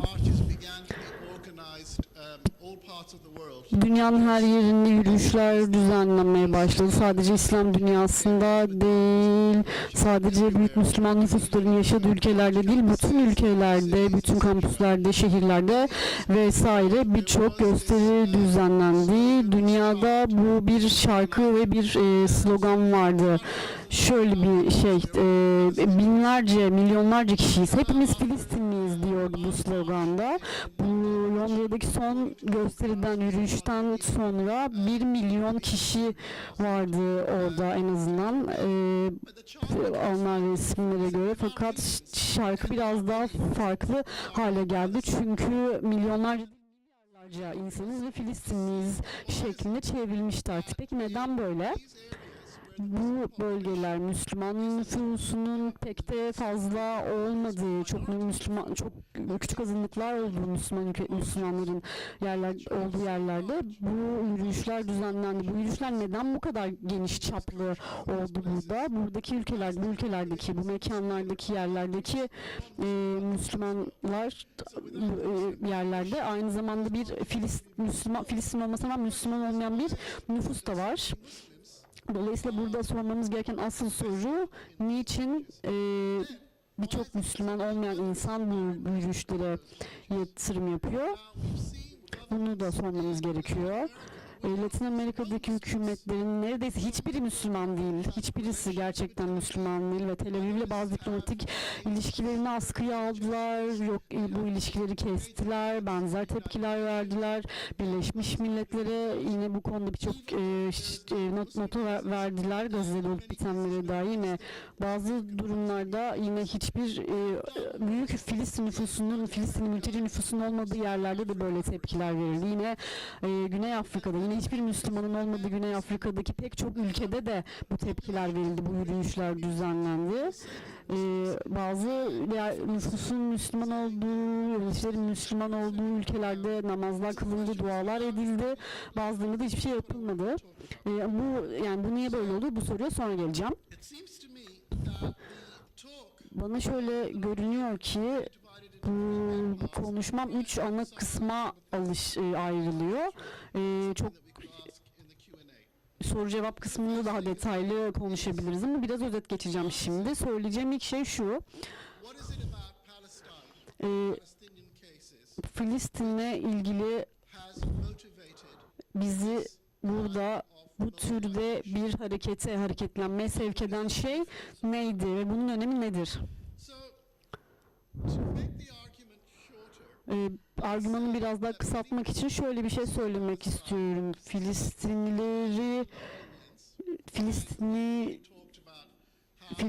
bir sömürgeleştirilen bir yer olduğunu ve oranın sömürgeleştirildiğini, orada yerleşimciler olduğunu çok açık bir şekilde görüyorlar. Dolayısıyla çok kolonyal, sömürgeci yönetime benzer bir mantıkla, hemen hemen aynı mantıkla yönetiliyorlar ve bu da dünyanın pek çok yerindeki ülkeyi çok etkileyen bir şey. Mesela Avrupa'nın ırkçı ülkelerini düşünelim mesela. Bu ülkeler aynı zamanda Tel Aviv'e mal da götürüyor. Amerika'da da aynı şeyi söz konusu. Burada götürmeyen, yani bunlara karşı çıkanlar da Tel Aviv'e karşı Yahudi karşıtı bir tavır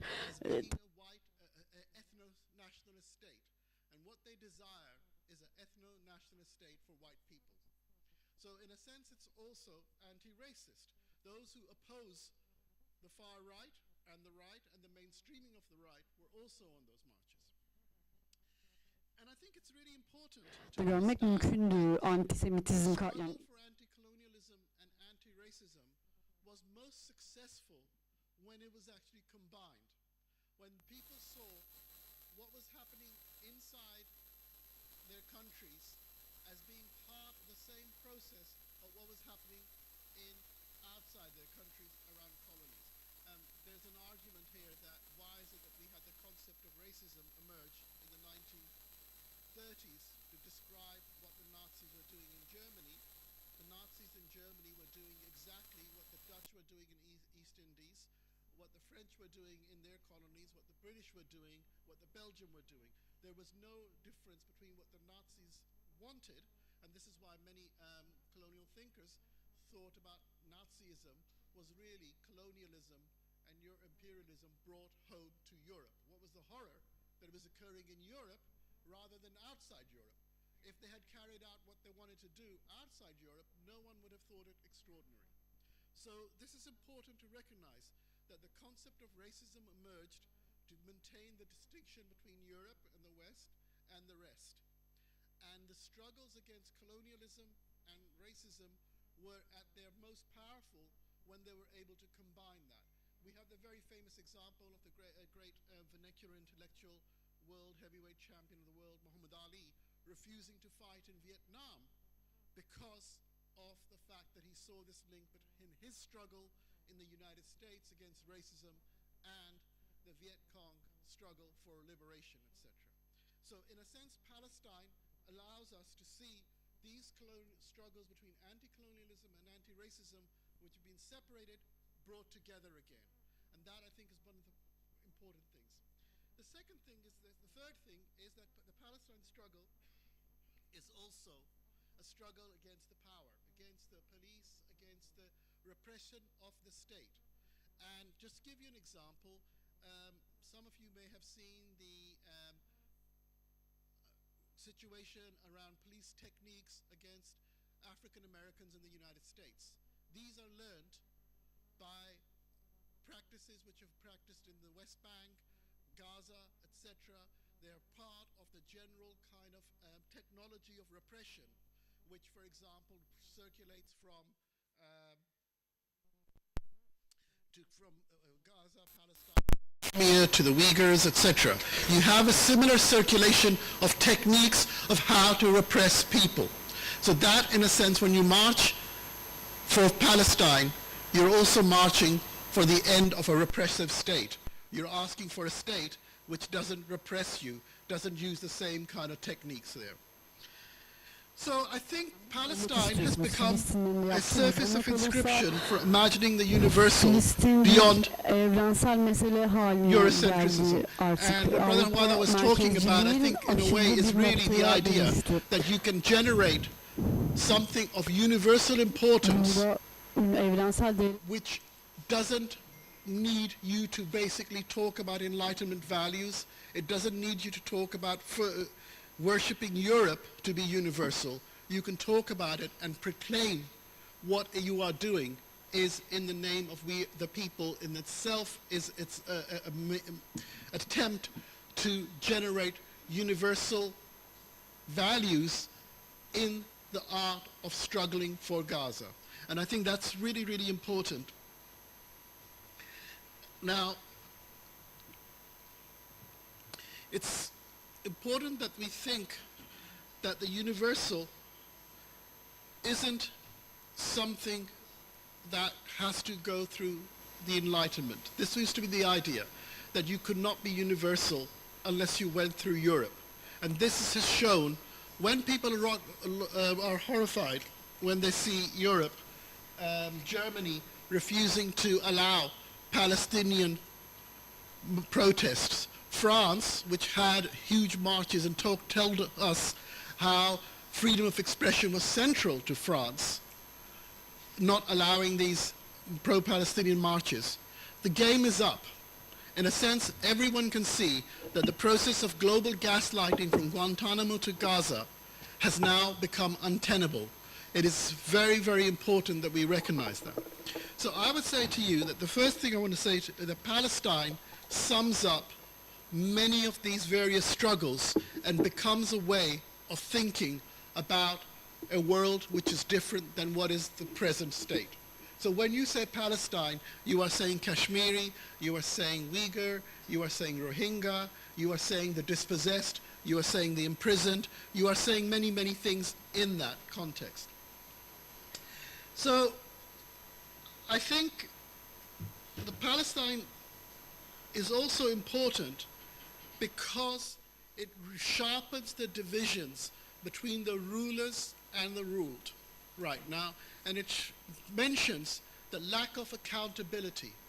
When you have so many governments in the democratic, so-called democratic West and the rest who take the stance that they are willing to allow genocide to occur, they no longer can pretend, and no one can believe that they have any liberal democratic values that are worth holding on to.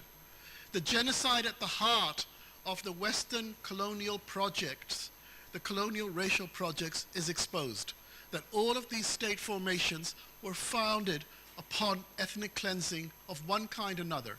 The only difference is that sometimes their history books write out the bloodshed that led to that ethnic cleansing. And they write the history, so bloodshed is always found in the rest, not in the formation of the West.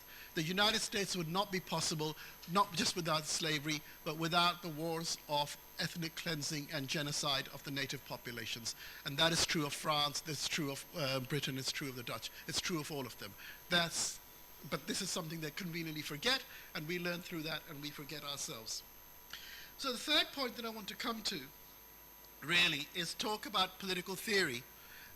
And because this is a conference on Muslim contemporary thought, if I had a label, I would say I try and be a political theorist. So I want to talk about what is the point of political theory in a time of genocide. One way of thinking of political theory is the advice that you give either to the prince or the government or those who would be government.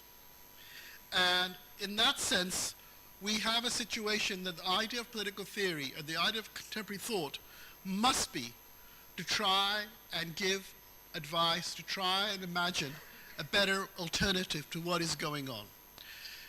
But it's also a question about thinking strategically, and I think Professor Heba's point there was really, really important about strategic thinking and the impossibility of thinking strategically because we get locked into two things. Either the paradigm of normal science, which provides a sanitized version of European history, or the idea that all you have to do is be more pious, and piety itself is sufficient to do everything. So you're caught between being powerless or being pious. And this completely misrepresents the whole history of the Muslim formation itself. And I think it's very, very important that we remember and recall that history. One of the things that I often find is that if you go anywhere in the Muslim world, most Muslims are very well versed though about the tenets of the faith, but are almost ignorant about the history of the faith beyond the time of the Prophet and the companions. If you ask them, anyone in this room, to name 10 famous Muslims or Muslim populations, you could probably get around to, we could all imagine what they will be. And it's based on our own ignorance. So for example, how many Muslims in this, people know that 1/3 to half of the Muslims enslaved in Americas were Muslims themselves? How many know that involved in the slave rebellions were often led by Muslims? We don't know that. We're not taught that. And we're still not taught that. So our understanding of what is Islam and its resistance to colonialism is often forgotten or written out of the record. So, the heart of any strategic thinking, though, is a question that we should always ask and we always forget to ask, which is, who are our friends and who are our enemies? If you cannot differentiate between that, you cannot think politically. And here I think it's worth people have mentioned China, so let me mention Mao. Mao said, politics is war without bloodshed, and war is politics with bloodshed. And Mao knew a thing or two about taking power and changing the system. Now again, this is not an advertisement for Maoism, but it's to recognize something that he knew about how to seize power. The failure of the various Islamic movements is partly because they have never understood what is politics properly, and they've never understood, as Heba pointed out, strategy because of that. And they've basically argued that if you are a good Muslim, you will always vote for them, and you will come to power, and everyone will be happy. The first thing you have to do is watch out for the counter-revolution, because everyone will not be happy. And this is a fundamental problem, that we are very good at thinking about well, the Muslim world will do this and Muslim world can do that. It can do nothing because it doesn't exist. It only exists at the level of the people. There are no institutions and structures which are meaningful to translate people's power into sustained administrative infrastructural power. And without that, we have nothing except the people trying to make something happen. But who is the biggest obstacle to the people? And I think Wada actually mentioned this in his talk. It's the ethno-nationalists, kleptocrats, basically people who rob and steal, who sit as presidents and prime ministers and whatnot. We all know that. And it's Turkopol technocrats. And what I mean by that is those technocrats or bureaucrats who have been basically studied and orientalized. So their understanding of what is possible is already determined by Western science and Western epistemology, which is based around the idea of the nation state, and therefore they cannot comprehend or see what needs to be done. All they can do is report and repeat what has already been taught to them, and all that does is lock us into our divisions and our prisons rather than being able to transcend the situation that we face. Now, I think I don't want to end with any hopelessness in a way, but I think we need to focus on how to build the possibilities of what is happening in Palestine as an epistemological as well as a political act. And one of the most important things about this struggle right now is that we use this to educate ourselves and educate others. We need to become aware of what is happening. We need to learn that language. And I think all the panelists so far have mentioned that educational moment of that mobilization, that we need to do this. That it is only with that you learn to take concepts seriously. The task of imagining something better is not something you can just do as a dream. It requires hard work. It requires thinking. It requires thinking while not using those categories that prevent us from thinking. So one of the things that you often see with decolonial, which is interesting, decolonial thought, is that let's broaden our reading lists. Let's read authors from different traditions. Alhamdulillah, I think it's great. But what is the point of reading authors from different traditions when you are still locked in the same disciplines? To illustrate this point, think about a discipline of like sociology and a discipline like anthropology. The reason why you have two disciplines to study the same thing is because sociology, the study of society, meant the study of modern society, which meant the study of Europe. And anthropology, which the study of the primitive, was always the study of non-Europe. So we can read different authors, but if we keep the discipline boundaries the same, we will simply produce different prisons. So part of that must be to rethink some of those categorizations. Some of the divisions that we've had between, for example, secular and non-secular, between Western and non-Western. What makes these things so is not that clear-cut. When we talk about the difference between the secular and the religious, we have already decided that Islam is a religion, and everyone should know that only religion is Christianity. This is not a theological point, this is not a confession of faith. It's simply a matter of intellectual history, that religion was considered to be Christianity, a particular brand of Christianity, and everything else had to fit into it. And if, like Islam or Judaism or Buddhism, were not fitting into it, they weren't proper religions. So we have to recognize those categories. Let me just finish with this point then, and I will just say this. The task of decolonization is not simply a theoretical task. It is only through theoretical tasks that you can inform movements of transformation and change.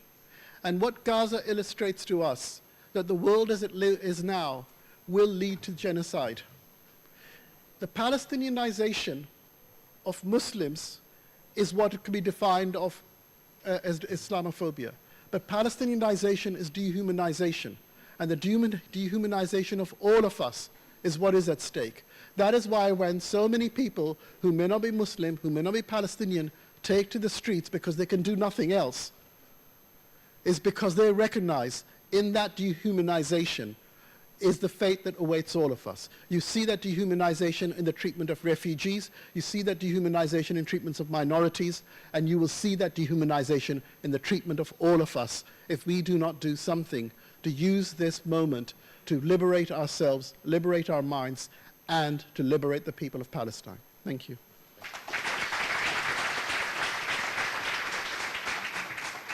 Thank you, Professor Said.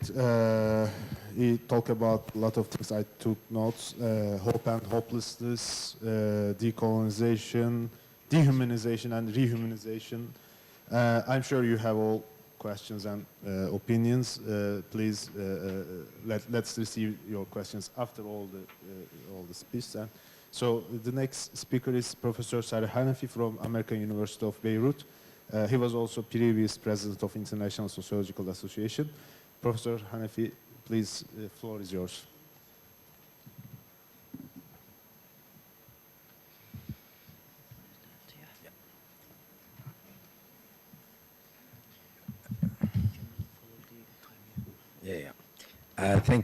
Thank you so much for the invitation, Lutfi and all the organizers. So glad to be with you. And thank you, Salman, for your talk, because I meant before coming to make a diversion to talk about the genocidal war on Gaza, but you, Farid, Hiba, push me to go back to what I would like to talk. Look, let us, so I will really talk mainly about the Muslim world. So we live in Turkey, we are in Turkey now. If you look to Turkey, you see that historically, and I would say until since Ataturk, but society has been thought as there is a category of secular and a category of religious. And religious deal with funeral, birth, sanctifying marriage, while secular deal with all other spheres. Okay, so this is seen the society as compartmentalized in this way. If you analyze the discourse of Islamist movements, and Salman talk about how they misunderstand the politics, they will tell you al-Islam dinun wa dunya. So religious will deal with all the other spheres. Well, what I suggest, if we take from the secular and from religious the category of the ethics or morality, they can collaborate together to look to the other sphere, the social, the political, the economical, and the cultural. So, so if you like, all my last 15 years of project is about this. And always I found myself in awkward situation. For instance, I am, my clientele is a sociologist. I give most of my talks among sociologists, among often secular people. So I want to bring, whenever I bring religion, there is this a lot of misunderstanding, and maybe today I will feel another type of awkwardness, looking to some right vocabulary used. So I'm not to criticize it, but more pushing us to think about how we construct our own vocabularies, which is absolutely a legitimate enterprise. Okay, but however, I mean, I used to work to how to construct a universal language. Universal language, it means that something I can learn from my colleagues from Philippines and they learn from me. So this is very important that I would like to start to say that it's very usually our comfort zone to talk to our community and to construct vernacular language. I think the whole progress of social sciences and sciences in general was with the capacity of creating the universal. Okay, so here the dilemma, I have it and you will have it with me. So in 10 years ago, I started my project on understanding why there is so much intolerance of the debate within the Muslim world, within each nation state. So it's not about the problem with the West, but the problem of our compatriots. Okay, so why there is no debate? Why, if there is debate, it's intolerance. So I look to the curriculum of Faculty of Sharia. And myself, I have a strong background, so I can analyze it, etc. And I end up saying there is really problem. They don't want at all to converse with other elite formation, with elite that they deal with specifically social science and the humanity.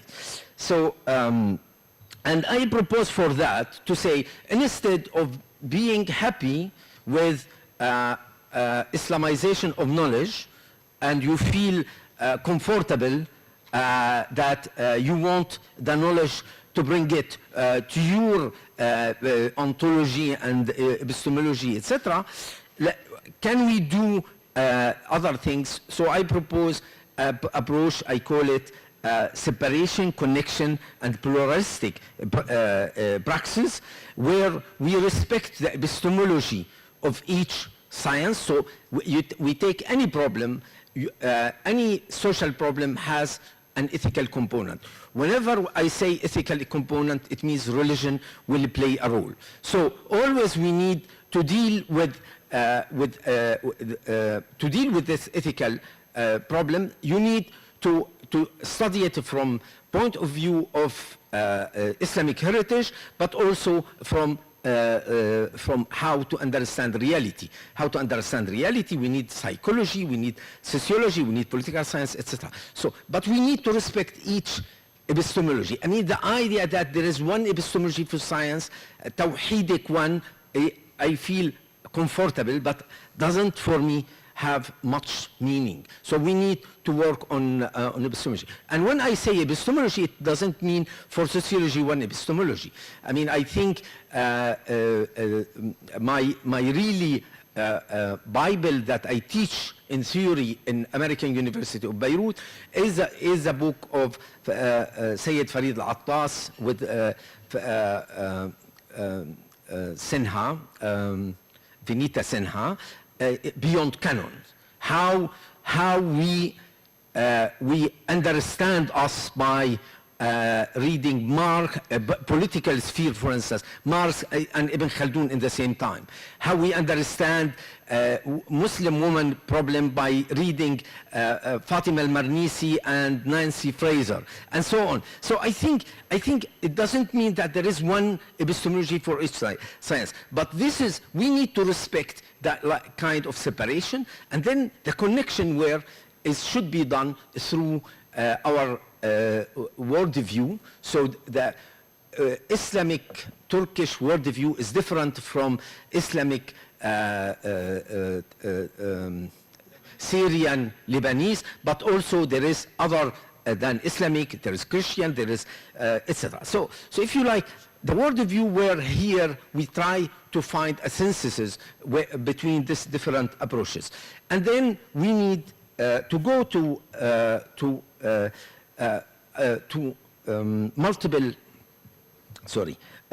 multiple practices where we need to see how we will address this problem for our citizens who are, some of them, often we think Christian and Muslim, but I live in a place I know that the difference between Salafi and Madhabi is like really between Marxist and imperialist. Okay, so how you deal with a citizenship, a category of citizenship? So you need to construct political actions, maybe civil law, and of course you need advocacy, da'wah, not only for the believer in your nation state, but to repeat what Waddah Khamfar said, for always for ummatic imaginaries. This is very important. How we do this da'wah and how we construct corpus like fiqh, etc. So, if you like, in a nutshell, I argue that you cannot. Now we cannot resolve our problem if we are religious just by comfort ourselves with the Islamic classical corpus. Now, I have the same message that I address it to the Congress of International Sociological Sociology, saying, sociologists, you cannot continue behave like you behave. Your amnesty toward religion is you become what I called a classically liberal, so you are, but politically illiberal. So I will explain what the meaning of this. So by this, what I call is symbolic liberalism, a nice word, to describe malaise of our social sciences in general. And I think here in the few minutes that I will explain this, and I will end up by example to show you that we can really work both the category of being a good Muslim and respecting universality. Certain universality is important for us. So just to explain what I mean by politically, classically liberal but politically illiberal. So liberalism is based on mainly conception of justice. So we talk about social justice. If I take from John Rawls, last big theorist, but also human rights, freedom of expression, the importance of the freedom, if you like, and how to construct the balance between equality and the freedom. So it was, for instance, Universal Declaration of Human Rights. But also, this doesn't mean that we don't keep our religion, our comprehensive doctrine, from where we draw the conception of the good. What is the aim of my life? What I would like to do, praying or drinking, etc., etc. All this is a conception of the good, should be kept the freedom for population. However, this is book, A Theory of Justice, written in the early 70s. 20 years later, so just to finish this, to say that in fact, from all that, in the public spheres, it will be debate where we can reach law and ethics while we conceptualize what is the justice and what is a good. However, 20 years later, he realized that we live in the age of plurality, so we have a different pluralistic conception of the good. And I think this is very important, this plurality to be think, and somehow the plurality will introduce for the first time the importance of culture. And when I say the culture, the religion is part of it. Now, what happened when I analyzed the mainstream, one of the mainstream of sociology, if you like, this amnesty toward religion, where they disregard the debate in their countries. So, if you like, first of all, the question of social justice is shrinking so much. So, we are not anymore interested really in equality. Social class analysis is demised. Is now we become identity politics. We are much more interested in my right as X, as Y, as a group, not as to work the social justice, but also the universality of human rights become extended, especially the universality understood not as an abstract concept, but as a concrete concept. So it means there is no any more possibility that there is a Turkish human rights system, Lebanese human rights system. Should we all go into one blender where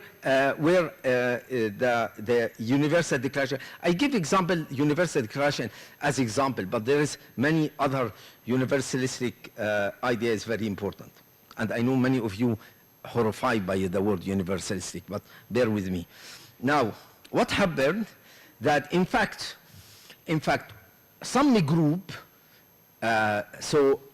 media, social scientists, etc., they package their conception of the good as a conception of justice. The example I can bring the easier is in France, for instance, how women are banned. Why France? We are in Turkey. How in Turkey they did this banning of the veil. The banning of the veil in the name of the packaged as a justice for the woman, that there is no discrimination for women. So you have so much, they package, now they are packaging gender fluidity, that we are not anymore binary. So so they take something really should be diverse, pluralistic in society, to impose it in society.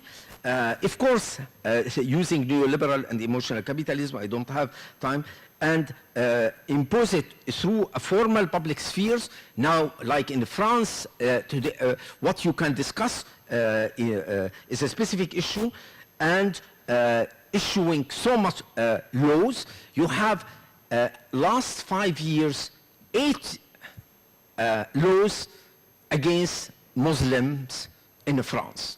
So it's quickly, I mean, it's burqa, burkini, abaya in the school. So if you like, this is the way they use it. And I would say even using, I mean, Martha Nussbaum, for instance, tell us that disgust is one of the feeling of people.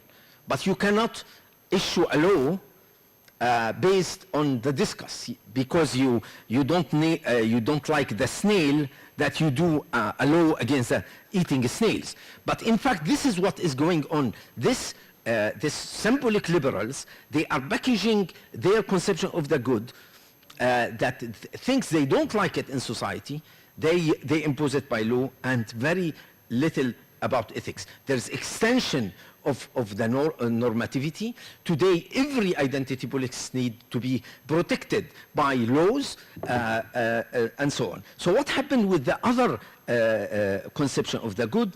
They will have another public sphere. So for the first time, we have that liberalism, which supposed to unify people over a principle of freedom of expression, etc., now divide the society, and you will have another public spheres And if I think about Syria, the second public sphere is a virtual one, because the one is dominated by the regime.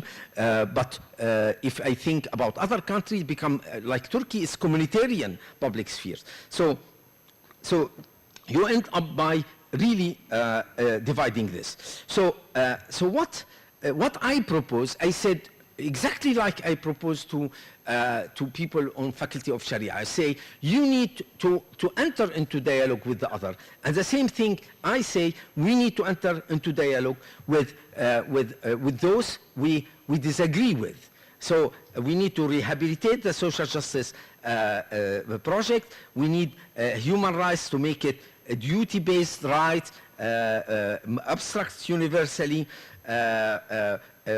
acknowledge that public sphere is not sufficient. Sometimes we need social movements, we need revolution to address the question of power. So the question of power, I am not naive. There is how some people can negotiate their conception of the good, their liberty of religion, of expression, need this. And this is where we will have law, but less law, more ethics, Islamic ethics, conviviality. We can talk. There is many projects about that, and producing fiqh through this process. So if you like, so far what I'm trying to say, that we cannot afford, whether we label ourselves as a liberal or Islamic, that we need to stop this liberalism, because this labeling, we need to disaggregate what is the liberal discourse today, and to criticize vehemently the consecutive element that lead to individualism, lead to destruction of many important things for a human being. We need to study the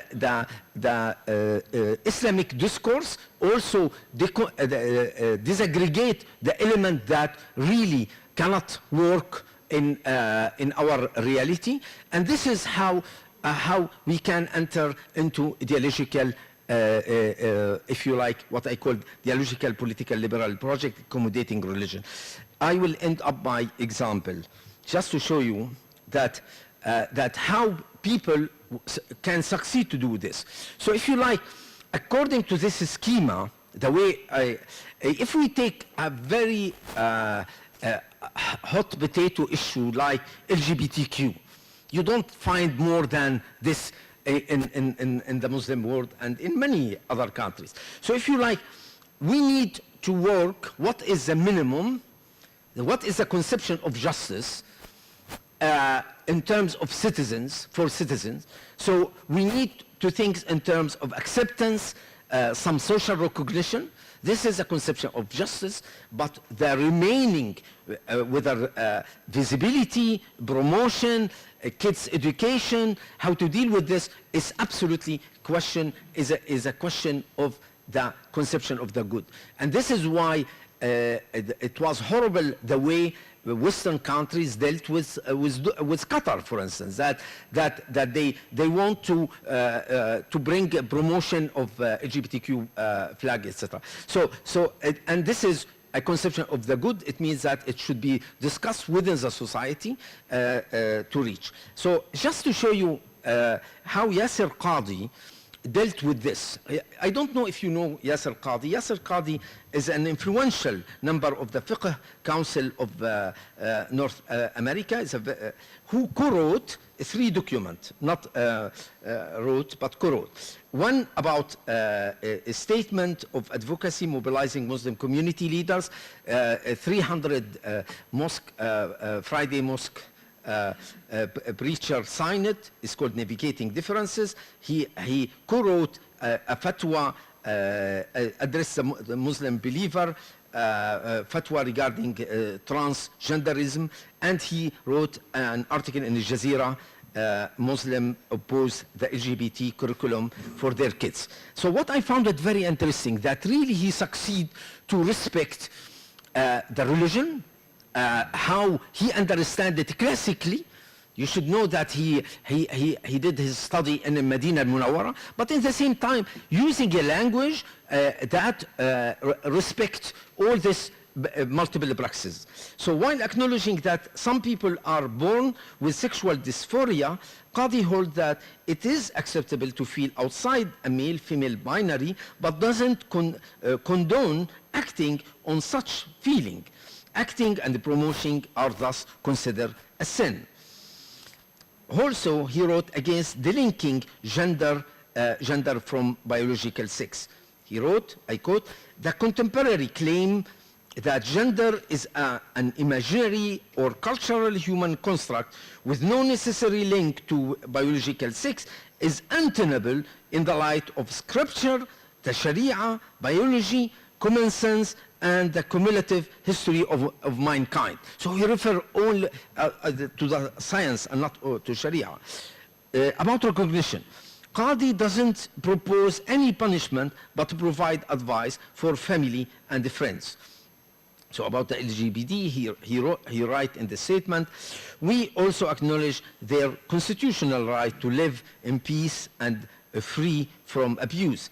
There should be no preacher hatred against person disappointing of the particular act or lifestyle doesn't translate into hating or sanctioning act of violence against an individual who practice those acts." So and so on. Yeah, and so on. So really to conclude, to say that, I mean, I like a lot the talk of Wadah Khanfar. I think to think in terms of Ummah is extremely important. But instead of saying, don't think in terms of solution, think in terms of Ummah, I would say this is a dilemma we should always live with. We need to think how to deal today with the existing category of nation state while criticizing this and pushing toward Ummah, but there is a lot of things to be done in terms of nation state, and this is need us to be humble, modest, in order to talk with the other. Thank you. Thank you. Thank you, Professor Hanafi, which was an insightful talk, right? And it was hot topic. And let's continue. The third speech will be from Irfan Ahmed. Professor Ahmed is actually from Istanbul, I mean Ibn Khaldun University. And Professor Ahmed, you have 20 minutes, as always. We have an issue with this computer. Yeah. You can start. Did you put the PowerPoint? You can start. Şu an zaman slaytlar ben bir şey çözeyim. Başlasın sonra.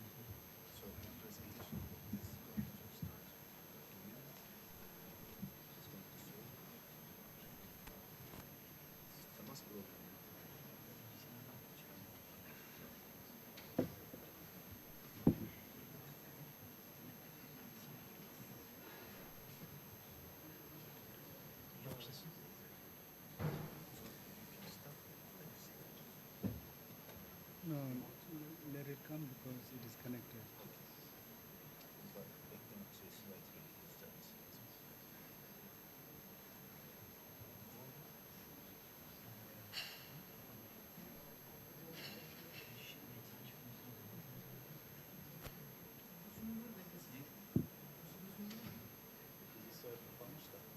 The computer is off now because we have.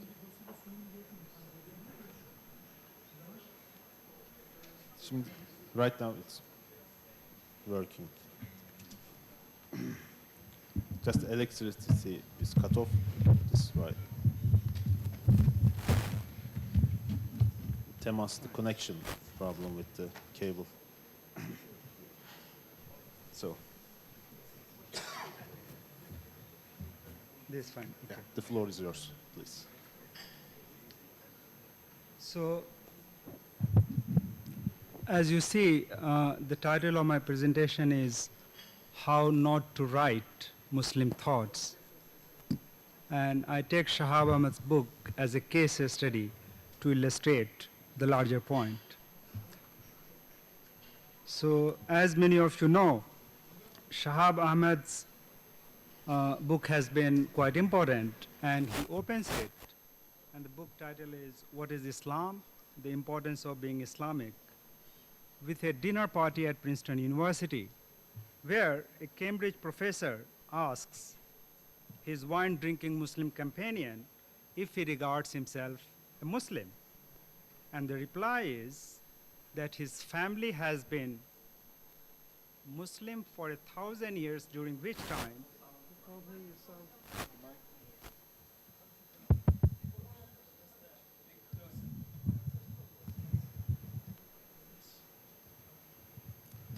Now, is it okay? All right. So his reply is that his family has been Muslim for 1,000 years, during which time we have always been drinking wine. So drinking wine serves as a paradigmatic example of the book's claim for a new alternative reading of Islam, which Ahmad defines as meaning-making for the self in terms of hermeneutical engagement with revelation to Muhammad as pretext, text, and context. This alternative, he claims, accounts for Islam as a human phenomenon marked by outright contradiction, prohibited by Islamic law, but praised by philosophers, Sufi, and poets. Drinking wine is one such contradiction. The gold coin of Mughal king Jahangir with a wine cup appears on Ahmad's book cover. He organizes his book around 6 questions, one of which is drinking wine Islamic? Ahmad's book has been hailed as field-changing, strikingly original. I find such judgments unpersuasive, and I instead argue that his thesis is actually unoriginal. In fact, it continues an older form of Orientalism. Furthermore, it is rife with conceptual and methodological problems. My critique of Ahmad, ipso facto, is also a critique of works influenced by him, like Tamimi Arab, who imitates Shahab Ahmad and asks, can Muslim drink wine? I begin by identifying conceptual sources in Shahab Ahmad's thesis, and my contention is that Ahmad's questions about wine is an old question broached by anthropologists like Michael Gilsenhan and Christian priest Orientalist Cyprian Rice, both of whom are, however, absent from Ahmad's text. In fact, Ahmad's question is largely a Christian question, later placed in the language of secularism. More generally, his questions rest on polarizing dyads of haram, halal, rather than view Muslim practices as a spectrum where deeds, as Talal Asad writes, are graded in a more complex way as required, wajib, recommended, mustahab, indifferent, mubah, discouraged, makruh, and forbidden, haram. Ahmad's preoccupation with adjective, Islamic, thus prevents him from seeing acts richly as gerund, that is, as becoming Muslim, not being Muslim. In some places in What is Islam, Ahmad explained why he is at pain to define Islam. And the question that he is preoccupied with is what he calls Islamic orthodoxy. And he thus instructs his readers to his forthcoming book, The Problem of the Satanic Verses and the Formation of Islamic Orthodoxy. This is Ahmad's PhD at Princeton University, which was posthumously published as Before Orthodoxy, the Satanic Verses in Early Islam. In fact, What is Islam is not a separate book. It is simply an appendix to an expanded inquiry into his PhD. And therefore, we must begin with before orthodoxy, the aim of which is, and I quote, "This book was conceived as a history of Muslim attitudes to the satanic verses incident, which narrates the occasion on which the Prophet Muhammad is reported to have mistaken words suggested to him by Satan as being divine communication. These satanic verses praise the pagan deities. By uttering the satanic verses, Muhammad thus committed the error of compromising the fundamental principles of Tawheed. The universal rejection of the satanic verses incident constitutes an instance of contemporary Islamic orthodoxy.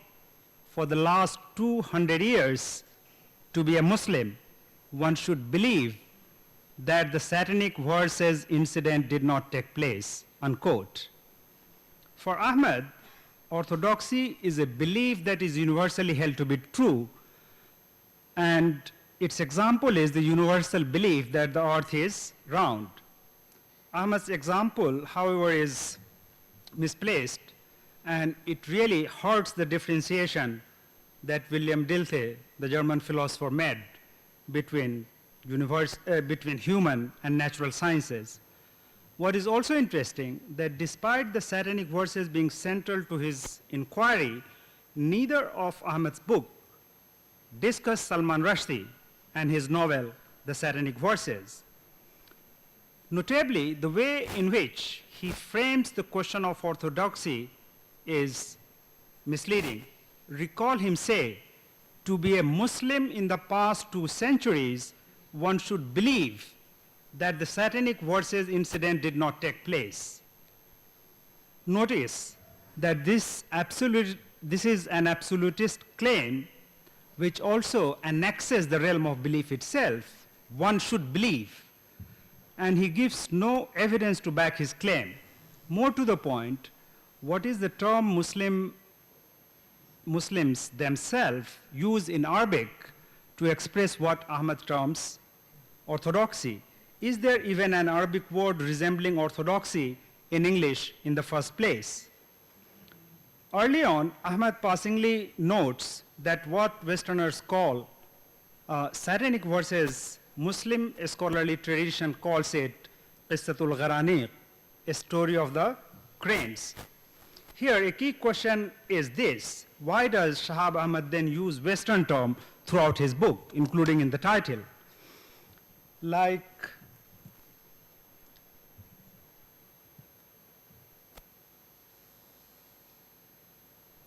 Ahmed's choice of the term satanic verses is after Reinhard Koselleck. It is like deploying a combat concept. There was some discussion in the first session about right term. So it is like deploying a combat concept. And here, Ahmed also partakes in an Orientalist hermeneutics, which is important to point out. It was Sir William Muir, a Scottish Orientalist and Christian missionary, who coined the name satanic verses and used in his book, The Life of Muhammad. And against Muslim self-view, William Muir, his aim was to show that teaching by Prophet Muhammad were subject to satanic inspiration. So to return to Ahmed's definition, his usage of pretext rests on a differentiation between unseen world, alamul ghaib, and seen world, alamul shahada. And taking truth in the unseen world as higher, Ahmed writes that Muslims, however, disagree on how to access this truth. While for ulama and jurists whose understanding of Islam he dubs legal supremacist, there is no access to truth without the Quran. For others, there is. And these are philosophers, Sufi poets, who form the foundation of Ahmed's definition. Philosopher Ahmed further explains, subject the Quran to the higher universal primacy of reason, which is pretext, because the Quran, he says, is an inferior instantiation of reason. Sufis too claim access to truth or pretext, ultimately regardless of Sharia.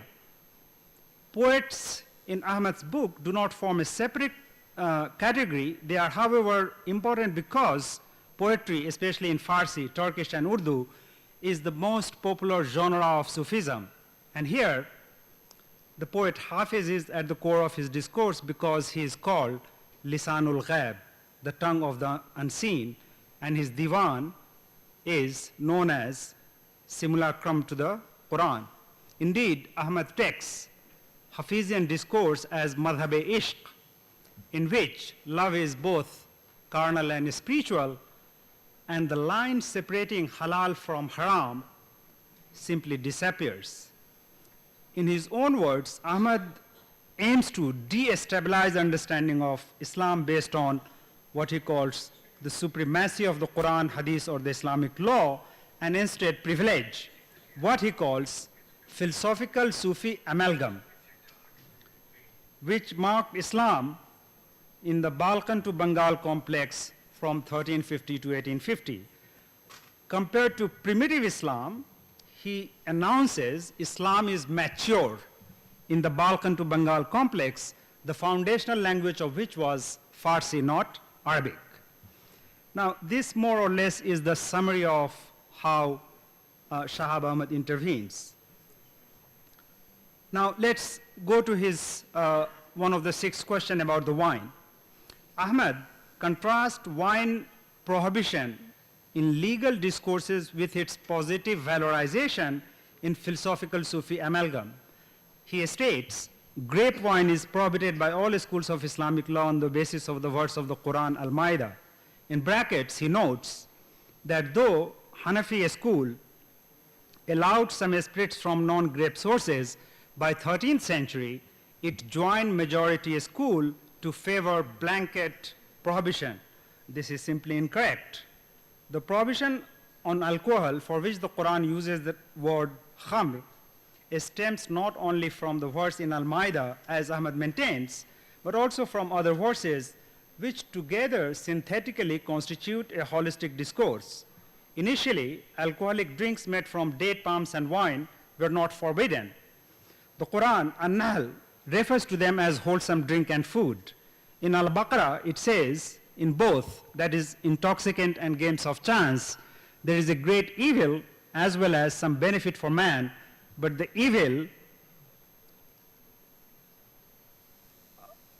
but the evil which they cause is greater than the benefit which they bring. Evidently, the Quranic take is not unidirectional. In An-Nisa, God says, draw not near unto prayer when you are drunken, till you know that which you utter. Notably, Ahmad doesn't translate the verses opening syntagma, which he cites in Arabic, Ya ayyuhalladhina amanu. Muhammad Asad glosses it as, O you who have attained to faith. This is telling because unlike Ahmad's fixation with adjective Islamic, Muhammad Asad marks faith as a verb, a work in progress. Clearly, the term blanket prohibition Ahmad uses is not directly from the Quran, which uses for istanabehu, abstain from. But what is the very object that is prohibited? Linguistically, khamr means to conceal. That is, it conceals aql, the power to reason of the intoxicated. Jurists agree that khamr made from grape is prohibited, but they do not quite agree about other drinks. Hejaz and Iraq symbolize this difference, the former as representing the general prohibition and the latter as narrow prohibition, of which the most known and famous scholar is Imam Abu Hanifa, for whom what is prohibited in all the remaining beverage is intoxication itself, not the substance. Partisans of narrow prohibition differentiate khamr from other alcoholic drinks, broadly called nabidh. So contra Ahmad's argument that after 13th century, Hanafi school changed, scholars have made this argument that its unique position actually persisted. Moreover, Ahmad's assumption of an iron wall separating Hanafi from other school is also inaccurate. For example, Muhammad al-Quduqi and Nur Muhammad al-Awri, both Shafi'i jurists in Dagestan, upheld Imam Abu Hanifa's position. So contra Ahmad, historically what we see is not Hanafi become Shafi'i, it is quite the opposite. So preoccupied is Ahmad with his definition of Islam as a total contradiction that he sees none in his own analysis, including about the Mughals and the King Jahangir.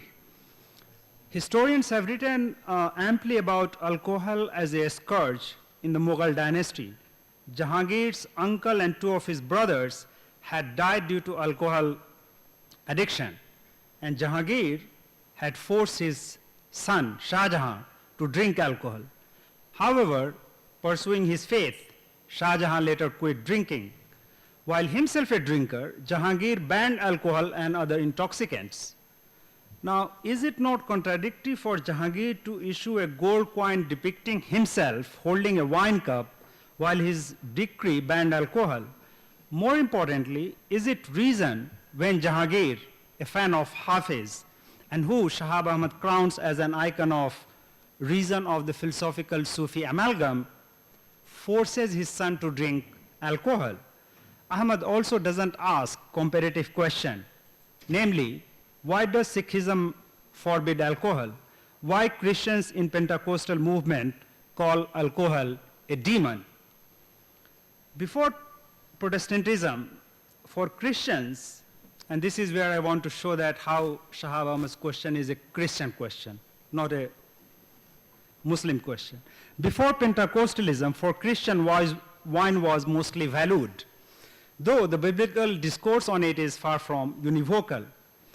The significance of wine relates to the doctrine of transubstantiation, according to which, at the Eucharist, the substance of the bread and wine become the body and blood of Christ. Given the ritual of the Eucharist, drinking sacred wine as Jesus' blood is taken as a sign of divine grace.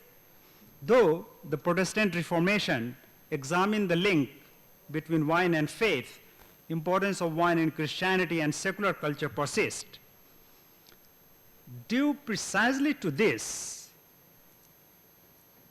Westerners find it of interest when they see Muslims drink wine, for what is theologically and ritually distinct to Christianity is present among Muslims as well. Conversely, prohibition against lying or theft, which is common to both Christianity and Islam, becomes uninteresting or boring. Long before Ahmad, Michael Gilsenan began his book, as Ahmad does 3 decades later, with a vignette about Muslims and alcohol. While Gilsenan's vignette is about so-called holy Muslims in Hadramaut, Yemen, Ahmad's is about Princeton. In both, emotion invoked is similar, shock. One response to shock is to assimilate the other. Cyprian Rice typifies this evangelical interest in wine, Sufism, poetry, and much else. A British Baptist, he converted to Catholicism. During World War I, he worked for the consular service in the Middle East. In 1925, he was ordained in the Dominican order. Rice began working with apostolic delegate in Tehran and began conducting masses in church. He died in 1966, 2 years after the publication of his book, which is called The Persian Sufis. Rice's book aimed to understand the inner life of Muslims in light of the call for the ecumenical council, a key theme of which was the relation between the Church of East and West. To this missionary end, Rice attacked Islamic orthodoxy and cast Sufism as an alternative because there was a kinship between Sufi spirit and vocabulary and those of Christian saint. To Rice, Sufi ideas were not original. They were simply influences of Christianity and Eastern monasticism. In Rice's view, Sufism is Persia's revenge for the imposition of Islam and of the Arabic Quran. So note this. Not surprisingly, Rice elevated Sufi poetry to the level of the Quran. To Rice, Islam and spirituality are like chalk and cheese, and Sufism a religion unto itself, a religion where belief in Muhammad's prophet doesn't figure. Rice cited Hafiz's poetry and interpreted the word Pire Mogan as a Christian priest or even a tavern keeper who advised Sufi to flout Sharia and drink wine. Rice concluded by depicting Muslim theologians and moralists as narrow-minded and Sufi as flag-bearers of the joy of divine ecstasy. Rice's formulation is similar to Ahmad's, who decries the legal supremacist understanding of Islam by jealous jurists and praises the flexible Islam in the so-called philosophical Sufi amalgam. Notably, the other in conceptual edifice of both Shahab Ahmad and Rice is the same. Mohammedan orthodoxy for Rice, Islamic orthodoxy for Ahmad. Half a century before Ahmad, Rice already presented the essence of Ahmad's formulation. Most keywords in Ahmad's book appear in Rice's. Yusuf and Zulaikha, Laila and Majnu, Farhad Washiri, Farsi poetry, Islamic orthodoxy, inflexible Arab, capacious Persian, dogmatic ulama, open-minded Sufi, and so on. Surely, there is a vital difference. Unlike Rice's book, Shahab Ahmad's is academic and theoretical, but Ahmad's theory is without a methodology. For example, how to read an author's diverse corpus. Ahmad quotes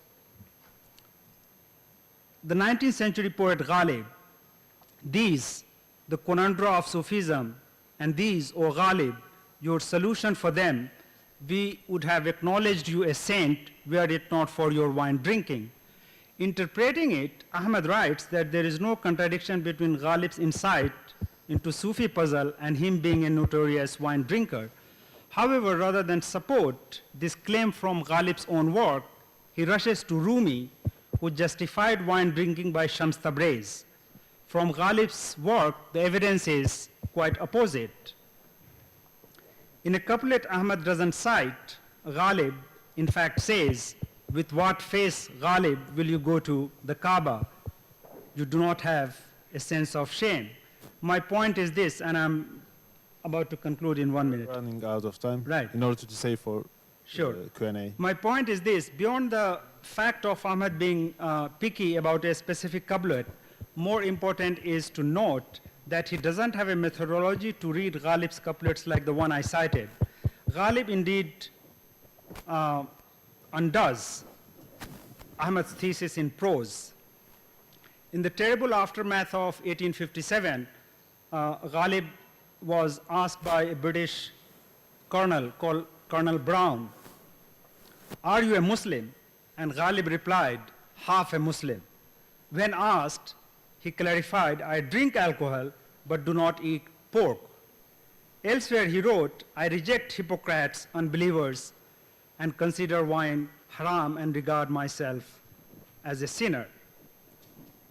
Now, I just want to conclude with this one, that clearly drinking as a practice precedes the rise of secular and secularism. But in 2021, there was also a controversy in Uskudar, in this municipality, where it is said that Uskudar municipality issued a directive not to drink alcohol on the banks of the Bosphorus. And soon a protest followed, and the journalist Denis Sohm urged people to defy the ban, arguing drinking in public space was protest against Sharia and in favor of liberalism.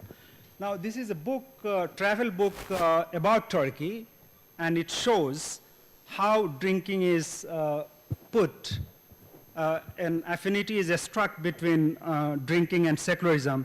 Kamal Ataturk as a heavy Iraqi drinker, and fond of beer, whereas Erdogan is fond of carrot juice and maintains that Iran is the only national drink, right?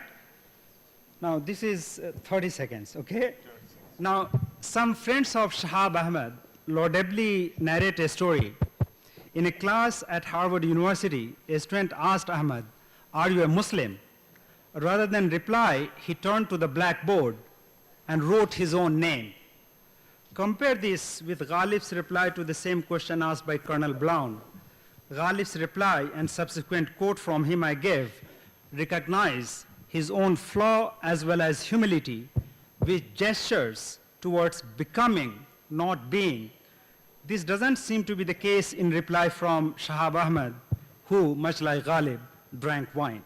Thank you. Thank you, Professor. I lost my microphone. I'm sure there are lots of questions. Tamam. No, now it works. We have maybe 3 or 4 questions, but I request please put it briefly, make it short in order to save time for answers from our valuable. Professor, you have a question. Thank you very much to the panel. Fascinating discussions. My question is to the last 2 speakers. Both of you have addressed my fellow Americans, Yasser Qadi and the late Shahab Ahmed. And in your analysis, I think we are missing the sociology of knowledge context. The fact that Shahab has to get tenured at Harvard, so you can imagine the pressure that he has to go through public the book through academic publisher, and it has to be a prestigious academic publisher in the US, and so on and so forth. So one of the challenges that Muslim intellectuals in the West feel, especially when they're in academia, is how to balance your conscience with your career. It's to how to make sure that you don't undermine your career entirely and become jobless so those factors could also determine how he framed it, besides the fact that he was also trained in the West. And so in many ways, the questions that you do in your dissertation, the questions you address are also shaped by the knowledge-based interests of the Western academy. And the same with Yasser Qadi. He's a PhD from Yale. And he is living in America. He does not want to migrate. So he wants to continue to live in America and not carry the tag of being a bigot. So he's stuck between Muslims and liberals. If he comes out and said that let's be completely accepting of the LGBTQ movement, he's going to lose his funding, perhaps his job at the masjid, and so on and so forth. And if he were to come out strongly as the community wants him to, then he will be labeled a bigot, and in America it would be difficult for him. So I think when we are looking at people's works, you should also perhaps judge them by the constraints of the political environment that they are living in. And I was wondering if you thought of that in your discussions. Thank you. This one was for Professor Ahmed. All right. All right. So, please ask your question. Go ahead. Microphone on.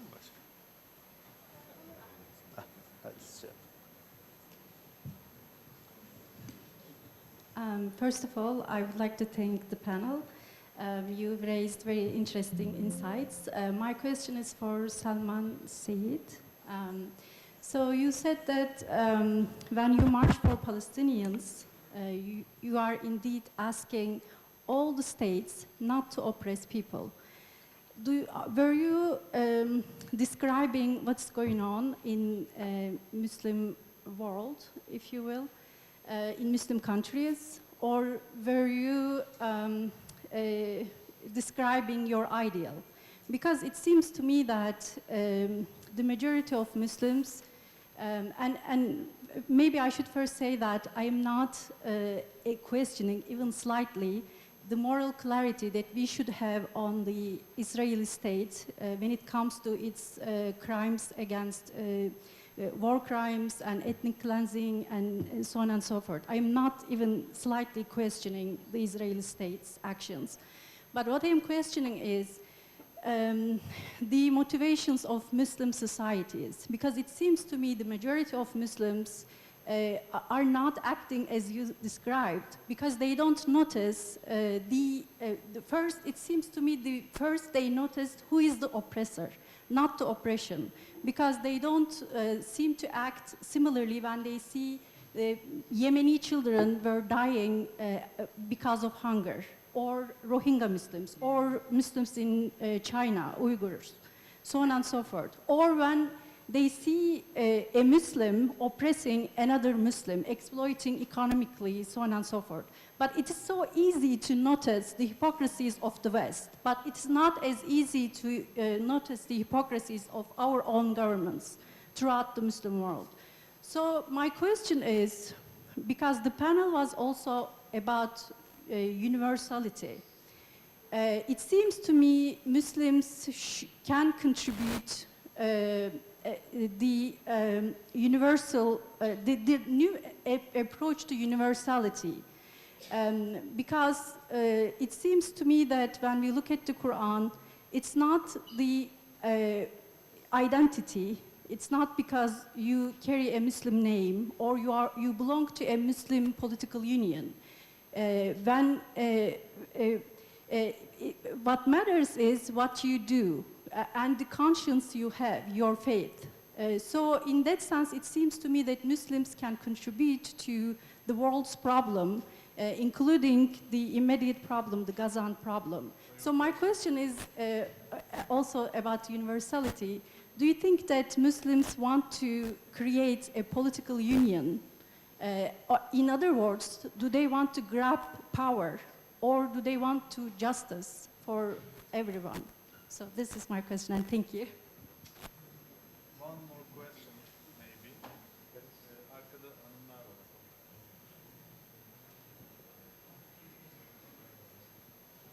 Assalamu alaikum. So my question is to Dr. Salman. It's regarding a comment that you said during your speech when I'm you... sorry, we can't hear you. Yeah. Can you raise your My question is to Dr. Salman regarding a comment you said during your speech about how we are trying to decolonize knowledge while being stuck or locked in the same disciplines. And you give an example of anthropology and sociology being different presents because basically they are just considered different disciplines based on a and a Eurocentric dichotomy, if I'm paraphrasing correctly. My question is, and I'm aware that there is no short answer, but just at least in the sense of a direction, what kind of alternative do you propose to this? Is it a multidisciplinary approach? Because that's also kind of like a Western proposal, you know.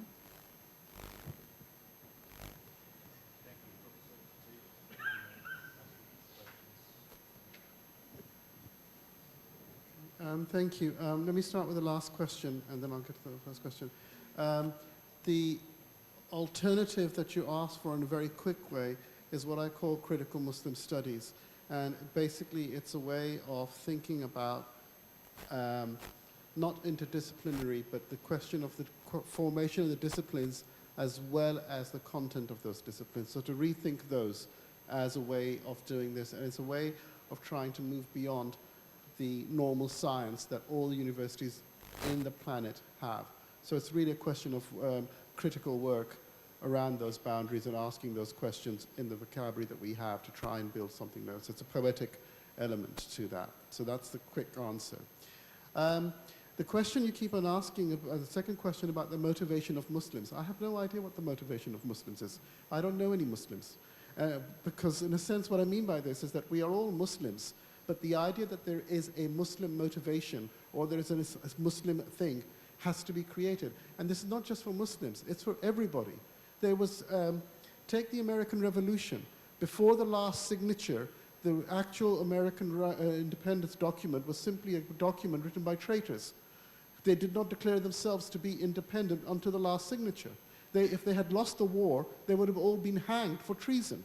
But this is not unique. So the point about the marches and the point about the universal, which I wanted to say, and it goes back to what Heba was saying about the political. The political is when you start transcending your own local interests and talk about it in general terms.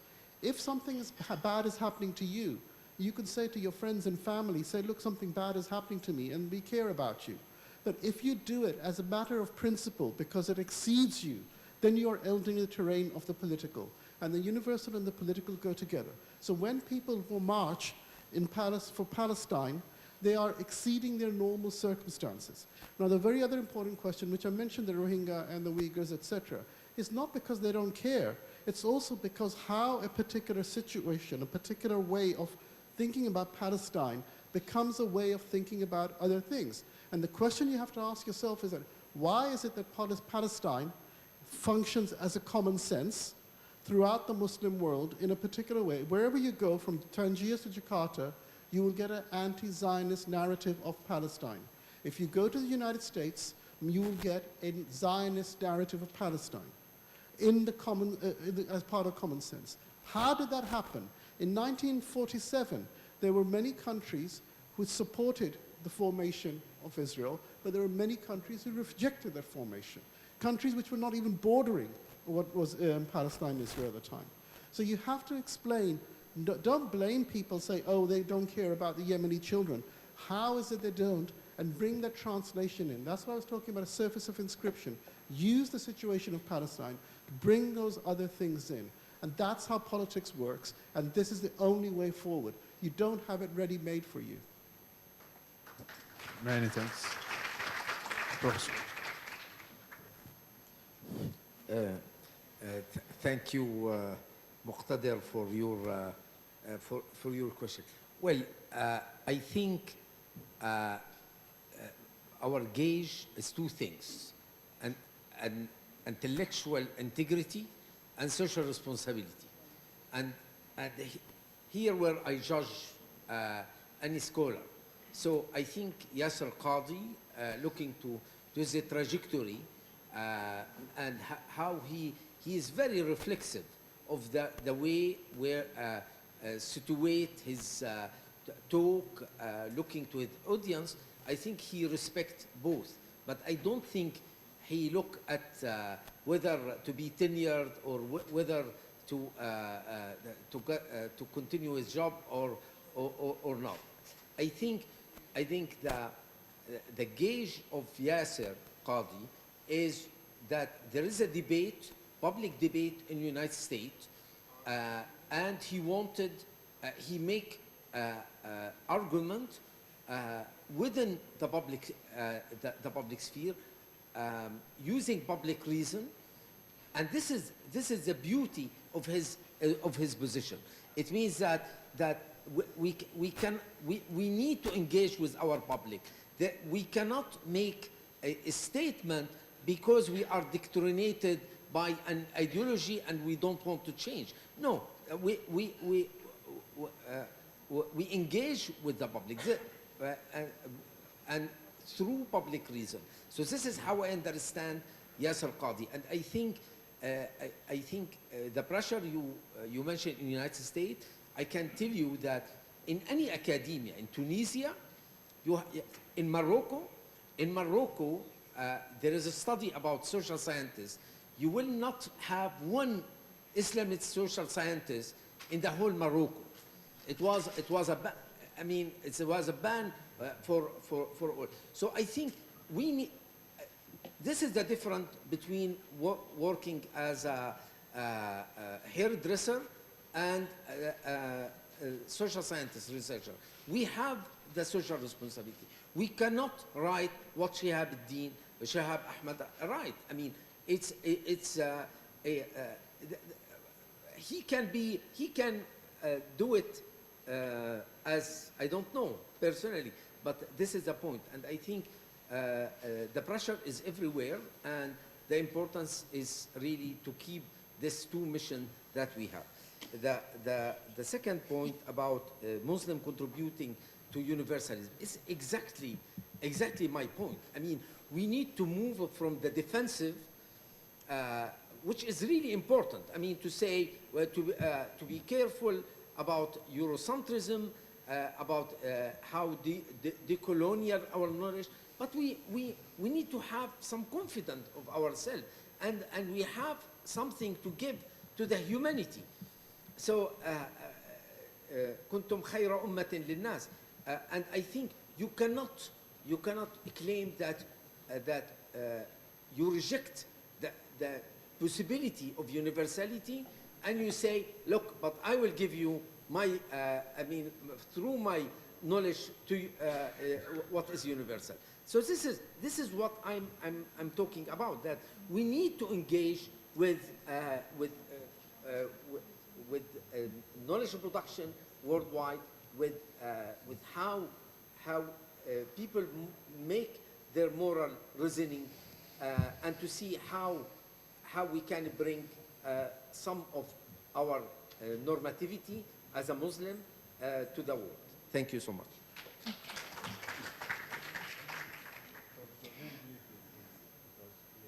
Yeah.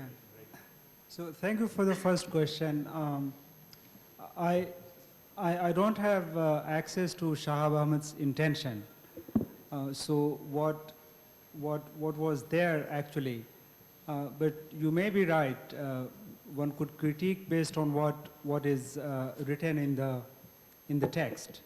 But your point is well taken, and if I'm not wrong, the irony seems to be that he was probably denied tenure. So I had, in the longer version, I have one section which is called Pre-Text of Shahab Ahmed's Text, where I wanted to talk about, and this whole question about Christianity and wine, it served as a pretext of his own text. So that would be my response. I just want to quickly say about the question of universalism, because I think Western universalism is nothing but a missionary project which is destined for conversion and conquest. And what I mean by this is that as long as universalism is taken as something, because as something which is to all, okay? But if it is not from all, and this is a very important distinction, you make a certain set of principles and rules, and then you say that, well, it is for all. But the point is, it has not come from all. And as long as it is not from all, the simple logic of being to all, because it is rooted into Eurocentric tradition, it is bound to lead to conversion, missionary activities, and ultimately conquest. So a true project of universalism has to begin to think about whatever principles we formulate and the ideas that we come to, has it come from all? I mean, the greatest example of universalism, Immanuel Kant, he doesn't have any knowledge about what is happening in other intellectual tradition. So you take your own Judeo-Christian or whatever tradition as given, and based on which you build a system, and then you say that it is for everyone. That is not how a true or genuine universalism will work. It has to be from everyone. Only then that universal will be meaningful to all. Otherwise, it will lead to conquest and conversion, which is both theological as well as secular. Thank you. Thank you. I know that we have lots of opinions and questions. You may catch them in the break room while drinking tea and coffee. But we have to stop here in order to save time for the last session today. Thank you all. Thank you. Yeah. I extend our deepest appreciation to each one of our panelists. And now it's a break time. We will meet at 4:20 again, inshallah. See you.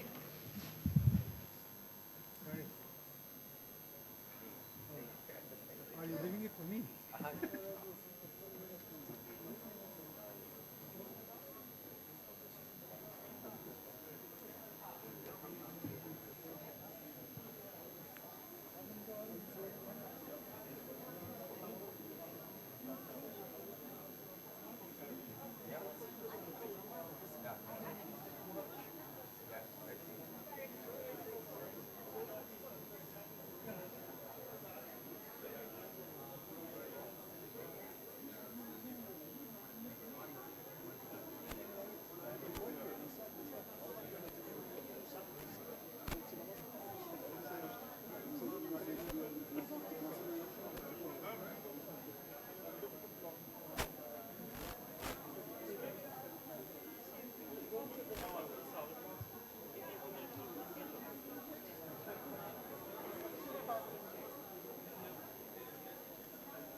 hocam.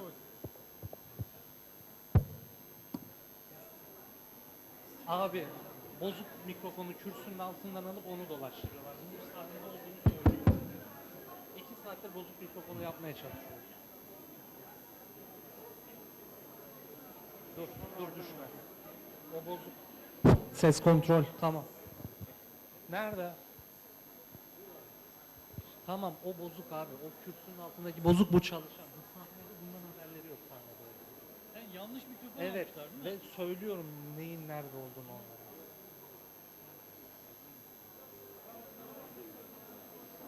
Yeni geldi.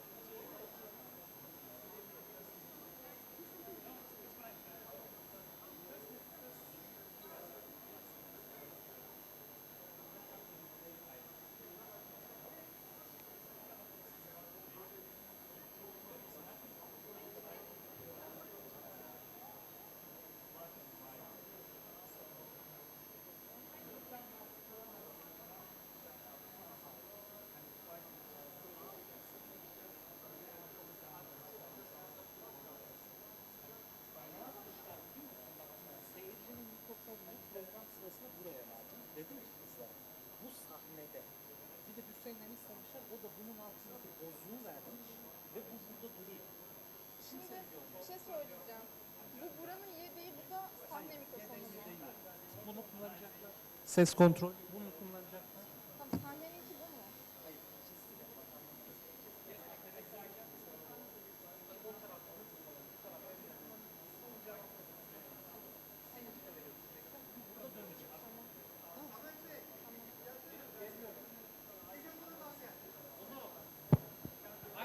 Bunu mu?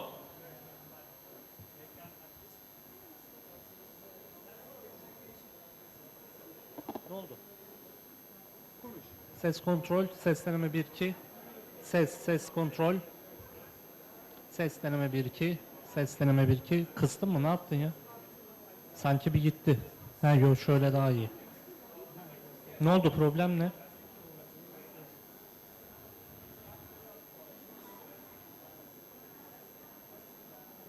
Ses kontrol, ses deneme 1 2. Pazartesi, salı, çarşamba, perşembe, cuma, cumartesi, pazar, pazartesi.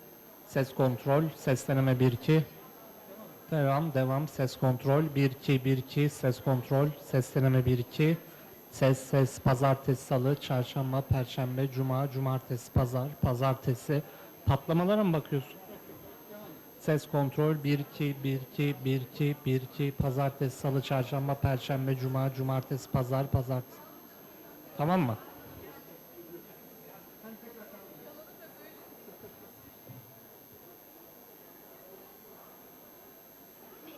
Hayır. Bugünün en sinirlendiğim anını yaşadım. Kızlara diyorum ki seyirciye verecek mikrofon sahnede. Sahnede iki mikrofon olsun veriyorum. Gitmiş bozluğu almış, bozluğu dolaştırıyor. Ses kontrol, ses deneme 1 2 1 2, pazartesi, salı, çarşamba, perşembe, cuma, cumartesi, pazar, pazartesi, salı, çarşamba, perşembe, cuma, cumartesi, pazar, Ocak, Şubat, Mart, Nisan, Mayıs, Haziran, Temmuz, Ağustos, Eylül, Ekim, Kasım, Aralık, Ocak, Şubat, Mart, yaz, kış, sonbahar, ilkbahar, 1 2 1 2, ses kontrol, deneme 1 2, değerli misafirler hepiniz hoş geldiniz. Ses kontrol, ses deneme 1 2, Ocak, Şubat, Mart, Nisan, Mayıs, Haziran, Temmuz, Ağustos, Eylül, Ekim, Kasım, Aralık, Ocak, Şubat, Mart, Nisan, Mayıs, Haziran, Temmuz, Ağustos, Eylül, Ekim, Kasım, 1 2, pazartesi, salı, çarşamba, perşembe, cuma, cumartesi, pazar, pazartesi, salı, çarşamba, perşembe, cuma, 1 2, ses kontrol, Ocak, Şubat, Mart, Nisan, Mayıs, Haziran, Temmuz, Ağustos, Eylül, Ekim, Kasım, Aralık, 1 2, ses kontrol, yoruldum daha. 1 2, ses kontrol, ses deneme 1 2, 1 2 1 2, ses kontrol, ses deneme 1 2, ses deneme 1 2, ses kontrol, 1 2, Ocak, Şubat, Mart, Nisan, Mayıs, Haziran, Temmuz, Ağustos, Eylül, Ekim, Kasım, Aralık, Ocak, Şubat, Mart, Nisan, Mayıs, Haziran, Temmuz, Ağustos, Eylül, Ekim, Kasım, Aralık, Ocak, Şubat, Mart, Nisan, Mayıs, Haziran, Temmuz, Ağustos, Eylül, Ekim, Kasım. 1-2, 1-2, ses kontrol, ses kontrol, ses deneme 1-2. Ocak, Şubat, Mart, Nisan, Mayıs, Haziran, Temmuz, Ağustos, Eylül, Ekim, Kasım, Aralık, Ocak, Şubat, Mart, Nisan, Mayıs 1-2. Ses kontrol, ses deneme 1-2. Ses kontrol, Pazartesi, Salı, Çarşamba, Perşembe, Cuma, Cumartesi 1-2. Ses kontrol, ses deneme 1-2. Ses deneme 1-2.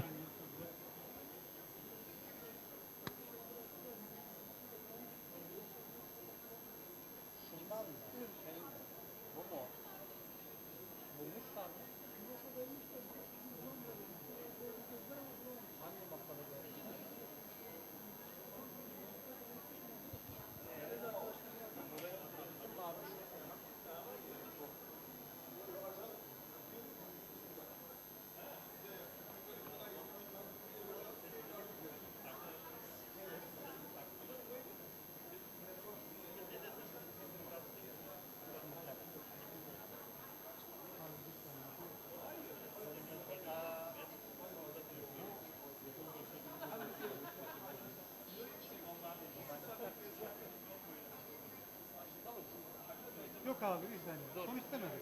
Ses kontrol, ses deneme 1-2, ses kontrol 1-2, 1-2. Pazartesi, Salı, Çarşamba, Perşembe, Cuma, Cumartesi, Pazar, Pazartesi, Salı, Çarşamba, Perşembe, Cuma, Cumartesi, Pazar, Ocak, Şubat, Mart, Nisan, Mayıs, Haziran, Temmuz.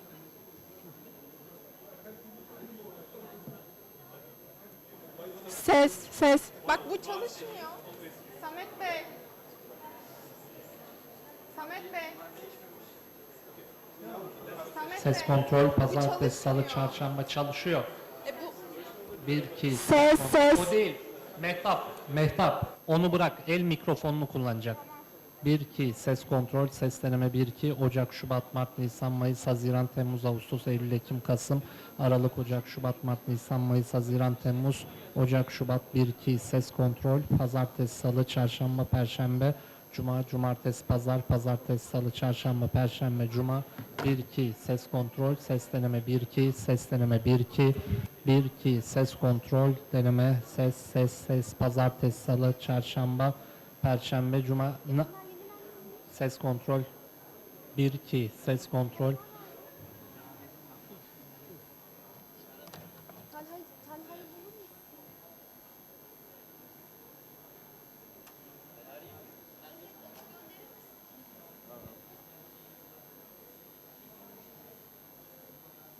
Should I sit here or shall I come up there?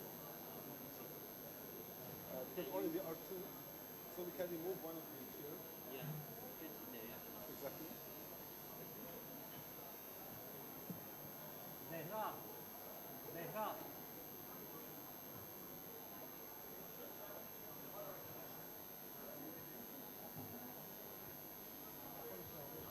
Ses kontrol, ses deneme 1-2, Pazartesi, Salı, Çarşamba, Perşembe, Cuma, Cumartesi, Pazar, Pazartesi, Salı, Çarşamba, ses kontrol 1-2, 1-2, ses kontrol, ses kontrol. Ses kontrol, ses deneme 1-2, 1-2, ses kontrol, deneme 1-2.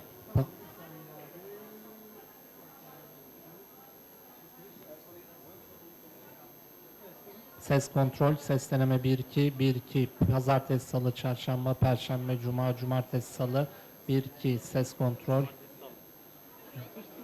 Başka bir şey yapıyoruz şu an. Ne yaptığımızı bilmiyorum ama alma. Al. Tamam, 5 dakikada. Evet, var. Hayır, bu da sahnede olacak. Sahnede Mehtap. Mikrofondan kim sorumlu olacak? Seyirciler. Ayşenur ve Zehra. Nerede o ikisi?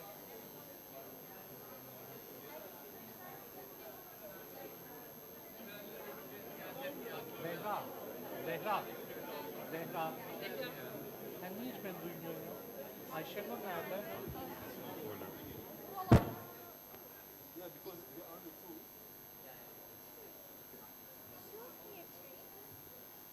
No, the third one he didn't come. He didn't manage to come.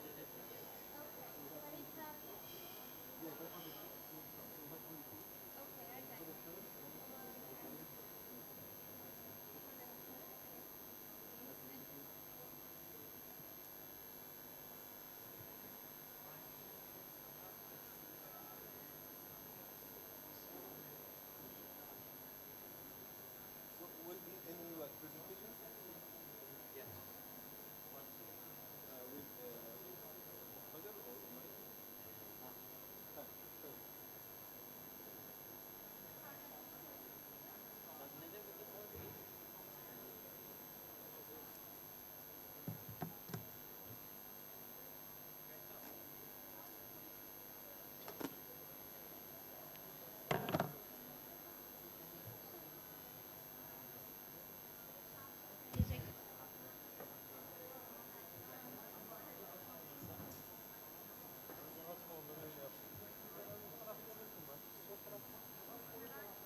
1, 2. Are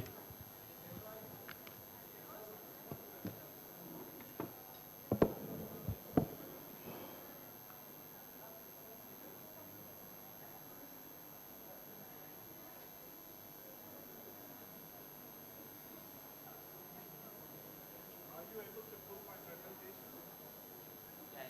Khan, KHU. Yep. Yours, yeah.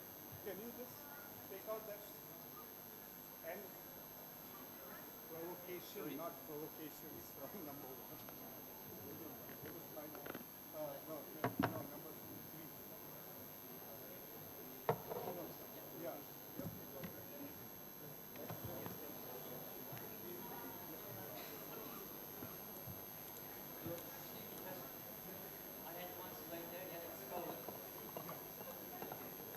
Yeah, and then after that we have okay.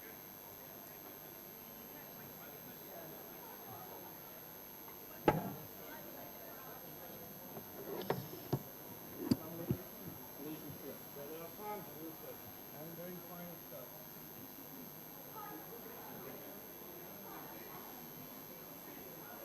Are you a professor here?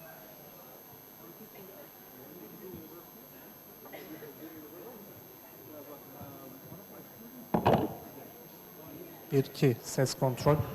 SA, ses deneme. SA.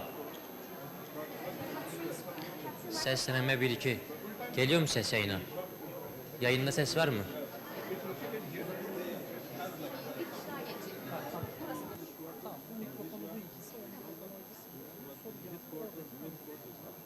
Sorry for interruption. Actually, we have 2 microphones. One is that, the other one is here. And if you get into Q&A session, this microphone will, to the audience, for the audience, yeah. Okay.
Was too liberal.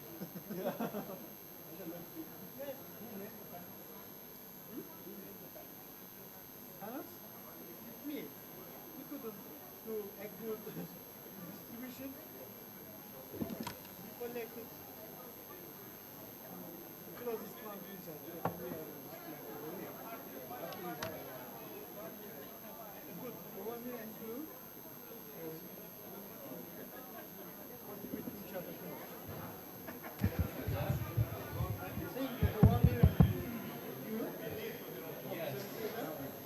Dear guests, our program is about to start. Kindly invite to take your seats. Thank you for your attention.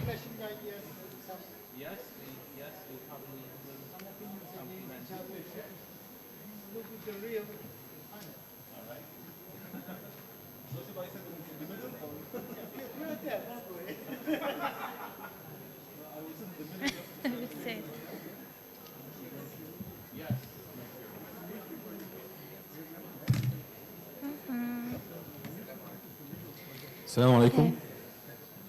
Just give me a second. Thank you.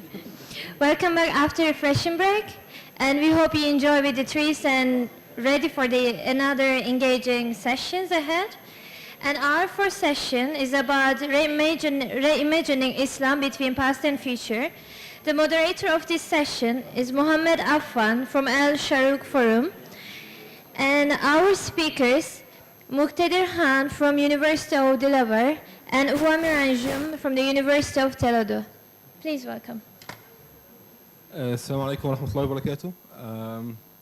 First of all, I would like to thank Dr. Lotfi and the organizers for inviting me to join you today. And also I would like to thank you all just to be with us like this long day with many sessions, like heavily loaded ideas and heated debates.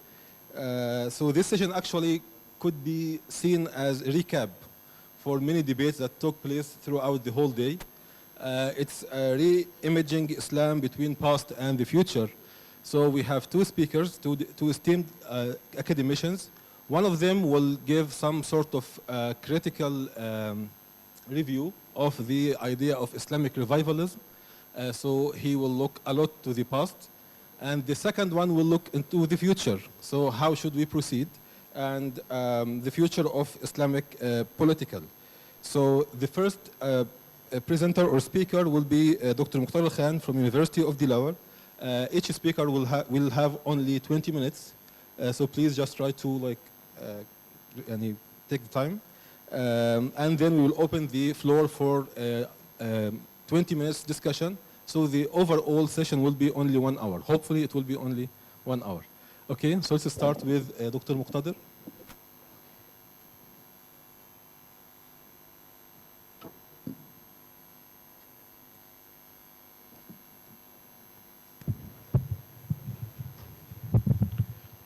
Assalamu alaikum. Can you hear me? Is this working? Okay.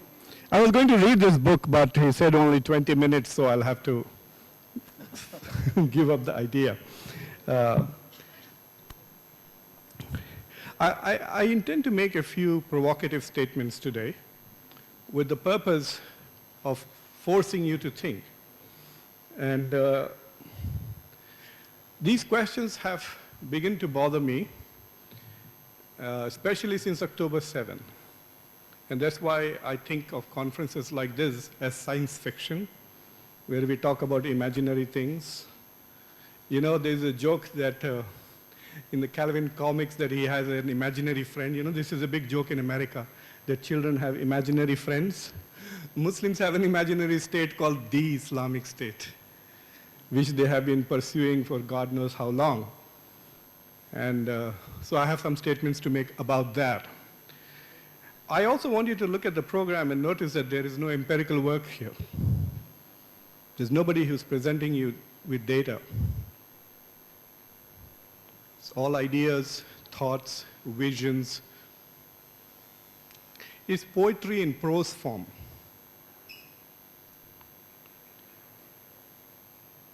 Last week I was at a similar conference in Dallas talking about Muslim education in India. And it was the same way, talking about vision, Islamic epistemologies and that, until I showed them the data of the reality of Indian Muslims, Indian Muslim education, the extent of Muslim participation, lack of it, Muslim organizations, because the data was there to show and somebody had bothered to collect it. And it was shocking and shattering because the empirical reality was so different from what was imagined and discussed. So the first question and the first provocation that I want to present to you is, has Islamic revivalism failed? I don't know from where you date Islamic revivalism, but I tend to go to 1857, the defeat of those who tried to oust the East India Company from India.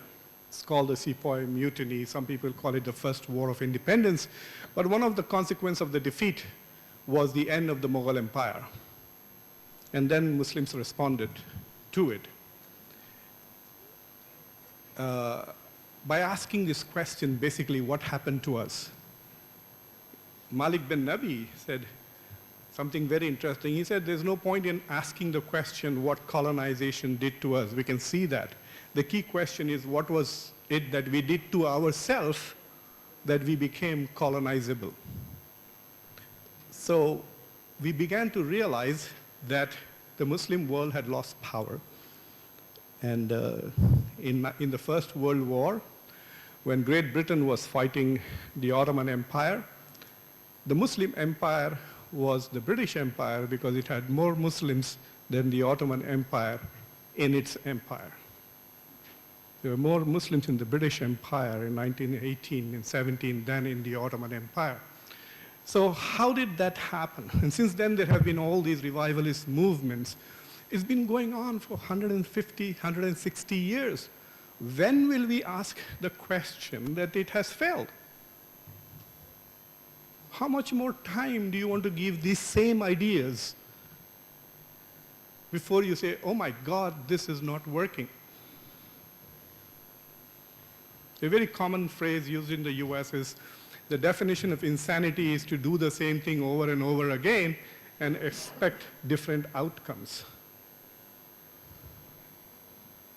So this is my first question to you. When will you decide that Islamic revivalism has failed and we should try something else?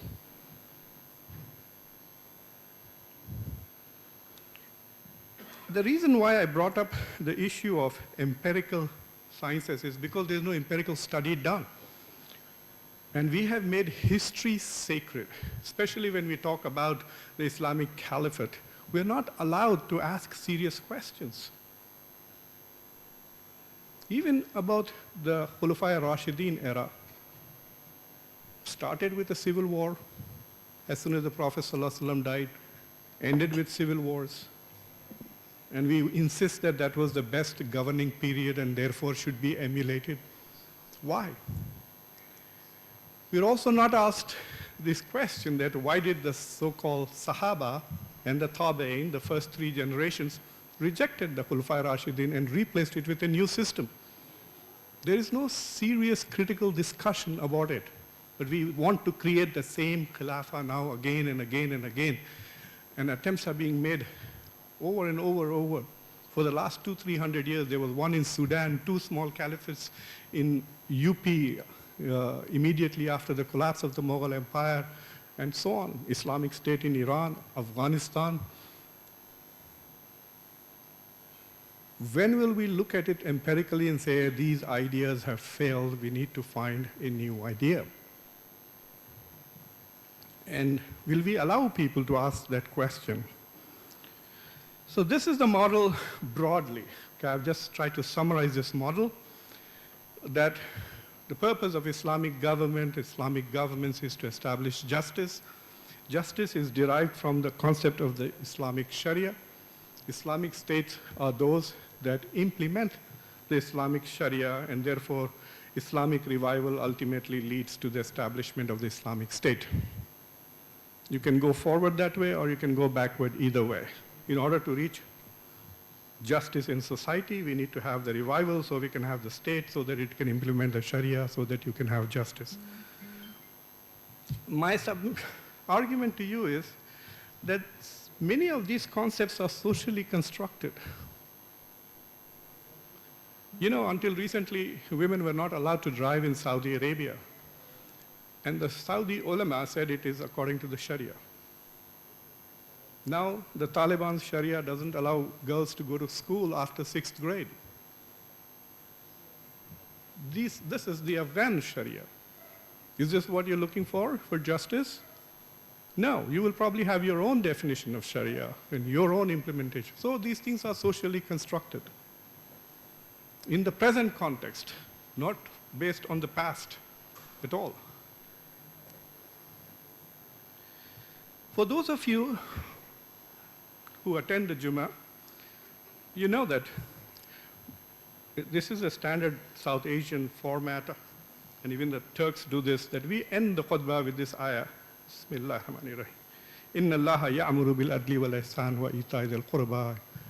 So one day I was giving a khutbah, and I finished it, and I said, Inna Allaha ya'muru bil adli wal ihsan. And I stopped, and I remember the brothers, the Muazzin said, Dr. Muqtadar, don't fall asleep, otherwise you'll have to do wudu again before you lead the salah. So he was trying to wake me up. But I was stunned because after reading this ayat literally hundreds of times and reciting it in khutbahs hundreds of times, at that moment, this was about 8 or 10 years ago, I realized the meaning of the ayah. And I realized that Allah subhanahu wa ta'ala, by saying that you need to apply ihsan with justice, was actually telling us that justice is not enough. Justice is not enough. You have to have ihsan with it. That's why every Jummah, at least you hear this ayah. Why do you think we picked that ayah to be a concluding remark of one of the most important ceremonial things that we do every week as Muslims? We remind ourselves that justice is not enough. It is about also ihsan. God expects you to do justice with ihsan. And that kind of began to change my way of thinking, and I realized the reason why I think these experiments with Islamic revivalism are failing is because they are not pursuing justice with ihsan. It is just about justice. So what is ihsan? Now, I want to take a short commercial break. So you will have to read this book called Islam and Good Governance, A Political Philosophy of Ihsan. And I've divided ihsan into 8, as you can see, subsets, and I have tried to discuss them as to how to implement them in practical sense as a governing body. So for example, I'll give you one example like muraqaba. For those who are of the Sufi persuasion, you know muraqaba is being vigilant against yourself. It is about asking yourself that everything that I did today, did it make God happy with me, or did it make God angry with me? We need to institutionalize that practice in society. We become a self-critical society. How many, if we were to have a survey and ask Muslim countries to grade themselves on a scale of 0 to 10 on how they are responding to the tragedy in Gaza, what do you think they will give themselves? They'll be very honest, and they'll probably give their Muslim societies what it deserves, 1 or 2 out of 10. That's for the humanitarian aid and the protests and the angry debates over chai. And then when you ask the next questions, so what do you do to go from 2 to 6, 2 to 7, then you have a serious policy discussion that we are not having in the Muslim world. This criticism of Zionism, criticism of America, we've done it before. This is not the time to just spend your time in polemics. Ask yourself why we are not able to stop this genocide. You're just watching it happen. It's amazing. 2 billion people, the Ummah, 55 countries. We cannot do anything. After 150 years of Islamic revival,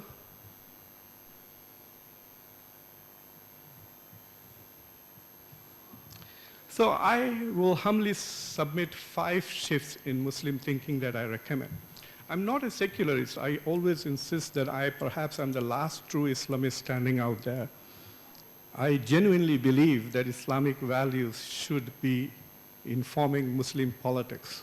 It's just that I don't agree with people like Taliban and ISIS and Al-Qaeda. And after seeing the Muslim brothers in action with them too, very disappointed. So the first concept that I intend to shed is to move away from the pursuit of the Islamic State and pursue the state of ihsan. And the pun is intended. The state of ihsan is a spiritual state, the hal, as you would know. So my first point is we need to move away from this discussion of divine sovereignty to human sovereignty, made so popular by Maududi and others subsequently. The problem is, the moment you accept the criticality of sovereignty, you have embraced modernity. because the principle of sovereignty is the organizing principle of modern international relations and modernity. It is the most important concept of modern era politics and political theory. There are two aspects to sovereignty. One is constitutional independence, which says as a country, if you're sovereign, you should have the freedom to design your own constitution. And number two, as a country, you should have the freedom to govern yourself. So when you must have heard, do not interfere in our internal matters, right? That is a claim based on sovereignty. The problem is that Muslims who have appropriated this concept of divine sovereignty, they took only the constitutional independence part and said only Allah subhanahu wa ta'ala can make laws and no one else can make laws and provide laws, and that is what Islamic sovereignty is. But God is not governing Gaza. God is not ruling over Israel or America or Afghanistan. It's you and I who are in charge. And so if you define sovereignty in just limited to that, then we take away accountability on ethical, moral principles and even Islamic grounds from Muslim countries. We should accept the fact that Muslims, human beings, human agents, have sovereignty on earth to act. That's why God has given us the freedom to rule and judge and make decisions. And the moment you shift back to that thinking, then you will ask yourself, if you have an imaginary Islamic state where people are sovereign, what kind of people do you need? And what kind of things will you hold them accountable to? The second concept is that I want us to move from this notion of the caliphate and the Khalifa and the Khulafa Rashidin to the precedent of the Prophet Muhammad, peace be upon him. He ruled for 10 years in Medina, and then you had 30 years of the Rashidin. Why do we try to emulate this and not that? Why is this the role model? If we were to shift to the concept of the Republic of Medina, whatever you want to call it, the state of Medina, it gives you three concepts. One is the Constitution of Medina. I'm not interested in the contents of the Constitution itself. It's very little of that is relevant to us, except to say that the first state established by Prophet Muhammad was a multi-ethnic, multi-religious state in which Jews and Muslims were equal citizens. So what lesson you can draw from the state of Medina is the importance of constitutional equality of all citizens in an Islamic state. The second thing is the Prophet ﷺ didn't govern Medina because he was the prophet of God. He governed Medina because of the Constitution of Medina. So his governance was by consent. And the third principle that I derive from that is consultation. Constitution, consent, and consultation. Those would be the three driving principles and models. How we implement that is up to us based on our societies today. Sorry, it's only 5 minutes remaining. Okay. The third thing that I want to talk about is from structure of governance to good governance. A lot of Muslim political theories focus on the structure of the government. Doesn't matter what the structure of the government and what titles ministers have. There are countries with titles, human rights minister, in countries which have no human rights. So the titles doesn't matter. What really matters is good governance and the capacity of the governments to deliver public goods. And that's where, again, empirical analysis comes into question. Has your government delivered the public goods that you seek? There's more to it, but I'm running out of time because I want to talk something else. When we talk about justice, we often talk about it as a virtue of the ruler. He was a just ruler. I don't understand what that means. Joe Biden was described as Mr. Empathy. Joe Biden is sponsoring a genocide. Is that Mr. Sympathy? In fact, Joe Biden is sponsoring 2 wars in which thousands and thousands of people are dying. And he has not initiated any peace process, in fact has armed one side to keep those 2 wars going. One in Europe and one in the Middle East. But he was pitched as Mr. Empathy. His policies are not empathetic. Look at the refugee policies, look at the border policies, look at the wars, etc. So this idea that people have he was a just ruler. No, he was just a ruler, not a just ruler. We need to look at the social outcomes. Look at the society and see if there's social justice in the society empirically. Go out there and actually measure it. And then tell me whether the rule is just or not. Just because someone says, I believe in equality, so what? I want to see whether your actions have resulted in equality or not, and let's go and measure it. That's why it's very important to have empirical data. If you don't have empirical backing to your claims, then forget about it. It's just talk, and talk is cheap. Sometimes it's expensive because you have to buy baklava and chai, but otherwise it's cheap, on WhatsApp especially these days. Right? So the fourth point that I wanted to make was that it's important for us to, when we talk about these values, to talk about it as social outcomes, as empirical reality, not khutbas. Look at what happened.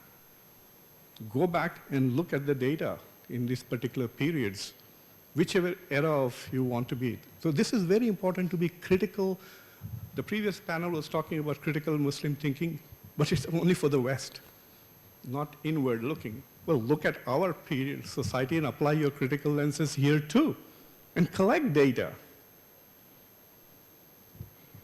And this is the last one. So you want to live by Sharia, but there are many Sharias out there, like I just pointed out, different constructions of social Sharia. People have this imagination that there is only one Sharia out there. I beg to differ. It's a socially constructed idea. So how do we do justice to it? What I suggest for Muslim societies, and it is implementable everywhere, whether you are democratic or not, is to have Sharia by Shura. That way you bring in both the Islamic concepts. And one is consultative. So you decide what is normative through consultative and democratic processes. The Prophet, peace be upon him, said, my ummah will never agree upon error. He didn't say my ulama will never agree upon error. He never said my professors, my mullahs will never agree upon. He said my ummah will never agree upon error. Great. So now let's consult the ummah. Let the ummah be part of the decision-making process. So we have a consultative process. We don't ask them what is Sharia and what is usul al-fiqh. We just ask them, this is the policy proposition. What do you think is the most compassionate and just way of dealing with it? Always ask those two questions. I'm so sorry, doctor. It's only like 1 minute? Half minute. Half a minute. I'm so sorry. Plus the 30 seconds you took. Okay. Be just and be ahsan, yaqi.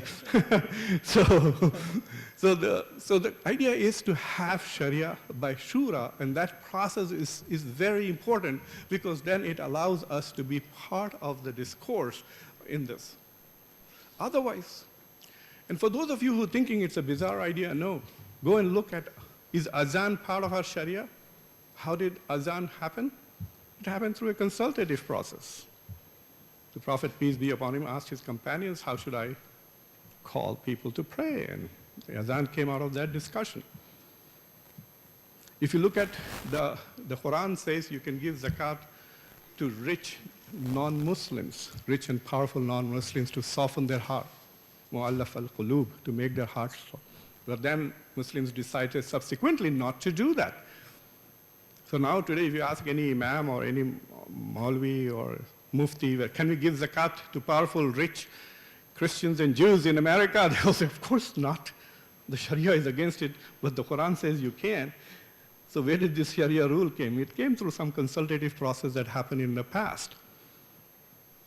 And one final suggestion, as part of the Sharia Shura, I think we should keep ijma open. If you are not part of the ijma, it is not ijma. So do not allow past judgments, past reflections to be oppressively constraining on the way we live today. There is no ijma about ijma. Do not allow that to become a way by which you are excluded from shaping, defining, embracing the norms and values by which you want to live. And that's why it's very important that even when we decide what is normative, we do it through a consultative process. Thank you. Thank you.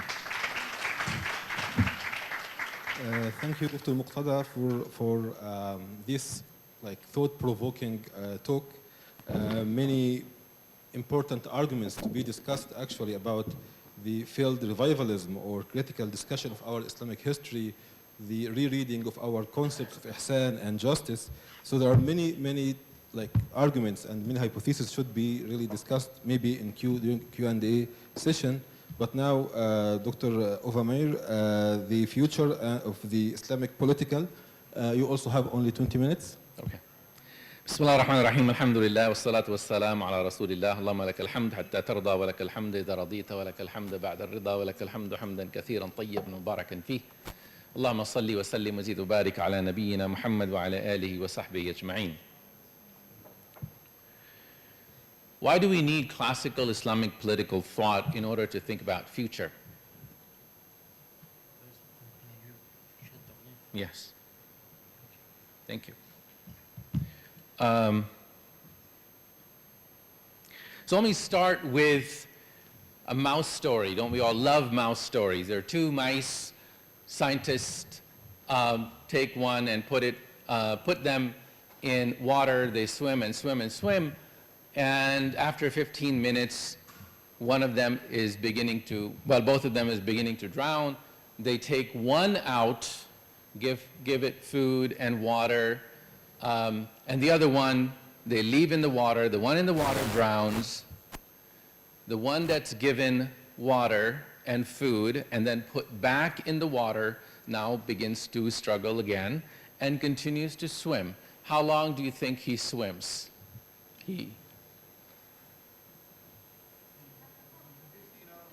15 hours, 60 hours. Why does he keep swimming for 60 hours? He had hope. And that is what political theory does. Where does his hope come from? Anybody? Where does hope come from? He has this tiny brain, yes. Well, the mouse. Why does the mouse keep swimming?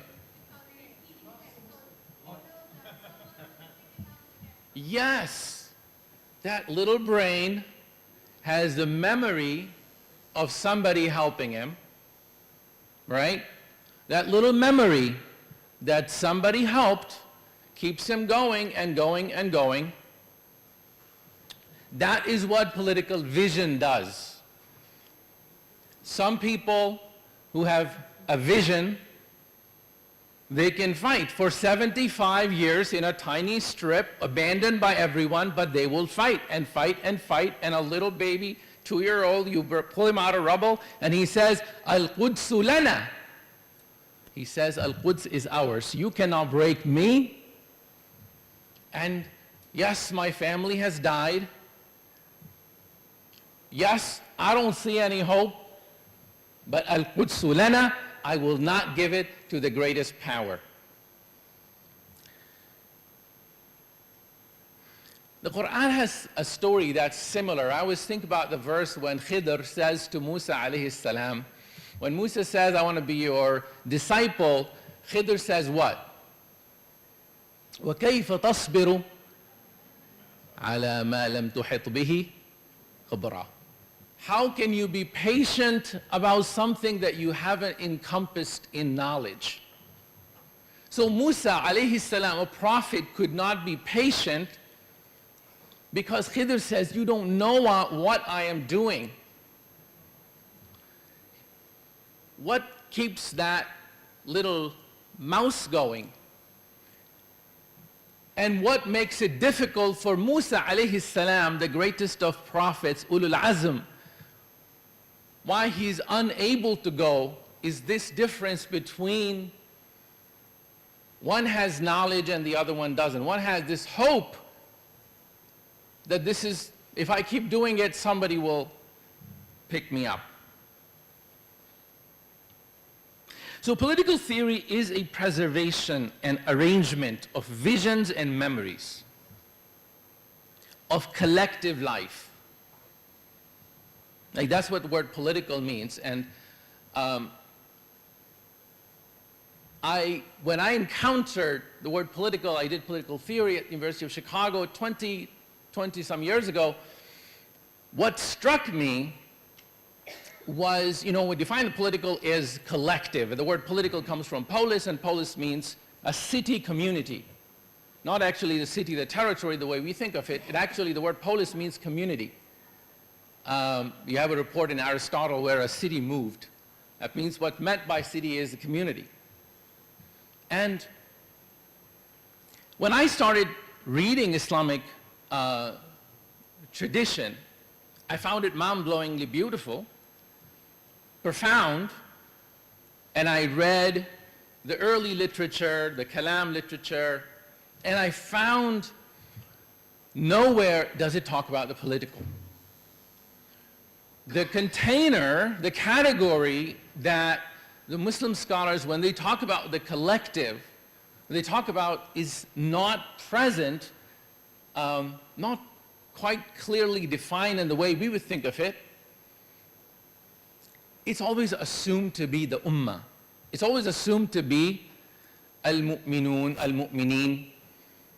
And whenever scholars will talk about political, social matters, they will say, if this is manfa'atul muslimin, if it's benefit of Muslims, then yes, this is hawda al-muslimin or bayda al-muslimin, the lands of Islam, Darul Islam, that's how they're referred to. So the idea that got me thinking is that there is a major mistake that we're making when we think about the political. We think about a territorial state. I mean the modern Muslims, as we're trying to read the past.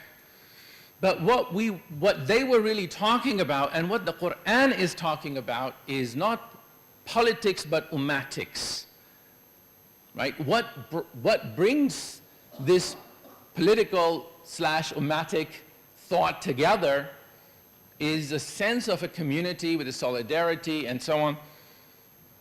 But it wasn't a territory. It was an ummah. So let me go and look at what is meant when we say we are thinking politically or ummatically. Politics, when you look at the most ancient treatments of the subject, whether Plato or Aristotle or you see medieval stuff and modern stuff, they talk about usually three things. There is the community, there is knowledge of the good, the values, and agency. In other words, there are these three things that must be there in order for there to be an account of good politics. Or the possibility of the political, possibility of the ummatic, the possibility of us. So here is the theory. Human beings are going to compete with each other for resources. Plato, and this thought must precede Plato, but in Plato we find it written, is the idea that it is possible for us when we engage in this collective activity to not pursue merely self-interest, but to pursue what is good for everyone. That is the heart of what is called political theory. How is it that various people who are self-interested and are going to compete with each other, sometimes kill each other, but how is it possible even, theoretically, for them to think about the whole? So there are three things necessary for that to be possible. There has to be a sense of we, who is the community, number one. Number two, what is good? So that, if I want to do that which is good, I need to know what is good, and then therefore the knowledge of the good becomes really crucial. And the third is the question of agency. Who acts collectively? The ruler, the ruled? Is there a class? Are there scientists? Are there philosophers? Are there holy men? These three things are necessary for there to be a proper political thought. That's why many scholars say, now to quickly jump to where what I want to talk about, there was no political theory in the time of Rasulullah sallallahu alaihi wasallam, because the agency is not human agency, and reasoning is not human reasoning.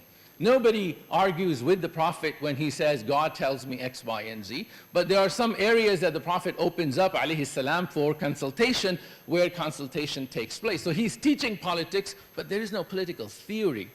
So the first political act that takes place in Islam, which some scholars say is also the first revival in Islam, is when Rasulullah dies and Abu Bakr goes up and makes the khutbah, and he says, I'm not the best of you, I've been made in charge, if I'm wrong, correct me, I'm not infallible. So the theory, if you will, that's born there is that Abu Bakr is saying that to be your ruler, I don't have to be the best of you, and I don't have to know everything. That is the first political moment in Islam, right? And that's why we don't look at the 10 years or 23 years of the Prophet ﷺ as a model for our rulers, because God forbid we do not think that our rulers are infallible prophets from God. Like, that's the big difference. Now let's go look at, if we are going to think about the collective future, how do we think about the future? And now let's jump to our modern period. When people think about future, when people think about even fiction or political theory that is trying to see where humanity is going or where my country is going, what do they look at? What does future look like? If you look at actually literature, particularly fantasy and futuristic fantasy, you have Star Wars, you have Dune, you have such literature which is in fact really profound. And what's really interesting is if you read Dune, for example, which is considered the height of what good imagination of the future looks like, or Brave New World, for example, Aldous Huxley, it looks like the past. All of our future imagination is actually an arrangement of what happened in the past. The farther we can remember what happened in the past, the farther we can think into the future of what's possible. We haven't seen the future, and that's all we have for our resources. Marxism, which is the most progressive ideology that wants to reject the past, starts with and actually remains within the idea of pre-agrarian societies before there was private property. So they have an imagination, a mythology of the past through which they want to think about the future. But that remains true of nearly all future imagination. So political, in other words, is not possible without history. All right? And that's why now I want to turn to some of the comments that were made throughout today. I agree with so much that was said, but I want to maybe press some of them just to go a little bit further. When we think about, so Professor Farid Al-Attas's wonderful presentation about Palestine being a settler colonial state. And the question I had in mind for him was, what if Muslims want to think about what's happening in Palestine in ways that we can remember, we can recall, we can place within our tradition, within the Quran and the Sunnah? What would be the word for that? So decoloniality is extremely important, but it should not be the terminus, it should not be the end. Why? Because we still, you see, settler colonialism as a project, is there any judgment for it in the Quran, in the Sunnah, in the fiqh, in the classical literature? Yes. And when we abandon that, which is not to say at all that decolonial discourse is not important. I'm a big champion of that. But my argument is that we cannot stop there. In other words, if you stop at deconstruction, then you are lost.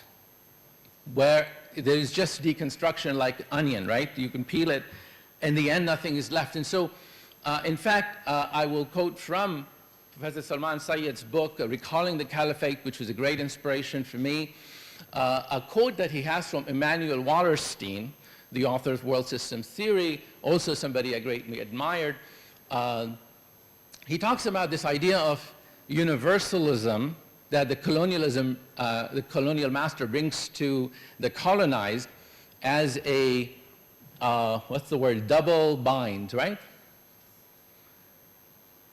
Why is universalism a problem? The native can accept colonial universalism, and when you accept the universalism that is being given to you, then you're bound by the standards of beauty, the standards of good, the values of the colonizer. You accept that as daylight. Nobody argues with daylight. Or you can reject it. You can say, no, these values are coming from you. This is, nation state is European. This idea is European. And I'm going to have my own value, something that's like ethnic aisle in the grocery store, something that's very specific and local, that's mine. And what that does is that you write yourself out of history and out of relevance. So you can neither accept universalism nor reject it. That's the double bind. So what Emanuel Wallerstein suggests is what people have done often as they are fighting colonialism is incoherence, inconsistency, sometimes universalism and sometimes local, parochialism. You go back and forth between that, which is a posture that works only if you're not interested in construction, if you're only interested in running away. But what happens when this incoherence becomes your habit? That's all you have, because all you can do is look at the oppressor, right? So what ends up happening is that you don't believe yourself, because all you have is a motive, but no rationale by which you can build up. So that's why I think Islamic tradition is extremely important, through which we can have an alternative idea of the universal. And this has been explored in literature. Professor Darrell Lee at the University of Chicago has a great book called The Universal Enemy, where he starts to look at that, and I have done some work on it. But I will stop here. I think that's really the crucial thing, that as we're thinking about the people of, whether it's the Gaza, people of Gaza, or whether we're thinking about the Islamic movements, what they're trying to do is tap into a universal that is alternative, a different universal. But that universal does not fall into the trap that Professor Irfan Ahmed talked about, I think really brilliantly, about Shahab Ahmed's book. Because you see, the idea, what I really loved when he says, universalism is universal to or from. If universalism is, it's my universal, which is the West, my universal value that is given to you. But it's not universal. In other words, it's not, right? It's coming. But in Islam, there's something really interesting, that if you do not accept my universal, then you're not a Muslim. And that process, that conversion, the idea that you have to embrace Islam in order to enter into my universal, if you don't, then we can have a different relationship, right? So that's a very different way of looking at the universal. That's an honest way of looking at the universal. If you do not accept it, you can be a Christian or Jew or other communities that have dhimma, that have protection, that have legal status, but I cannot say to you that you must live by my minutiae, my rules, my values, right? You have to live by your own values, even though I disagree with your values. So I think that what Islamic tradition in the past has provided by way of freedom and tolerance and universalism, this is not romantic history. This is an idea, in the same way that we abstract possibilities from the past into the future. And finally, this is also why I insist on using the word caliphate, with all due respect to my lovely Sheikh and brother Mukhtar Shanqiti. We go way back. I think that part of resistance and part of taking back our language is to use the word caliphate, but I insist on it being ummatic, precisely because there were instances of caliphate, not only ISIS, but before as well, that were ugly. And that does not, you know, any Democrat who looks at Trump and says there should be no democracy because this guy was elected democratically is not really a Democrat, because what does it mean for you to believe in something is if it doesn't work, something went wrong, you will try again. That is what it means for you to believe in something. And that's why what I call it the caliphate or the Islamic ideal is these are asymptotic ideals. There's no empirical data that can ever disprove Muslims are being beaten right now. Why don't we abandon Islam? Why are people of Gaza so insistent that they are right? Because that's belief, that's faith. And there would be no truth and beauty possible in the world if we ran away when things looked hard. Thank you very much. Assalamu alaikum. Thank you, Dr. Omer, for your talk. Now, I will take only 3 questions as I instructed by the organizer, one from each sector. Then I will abuse my authority here to pose 2 questions to the moderators, as usual. So from this side, okay, let's start with Dr. Seri.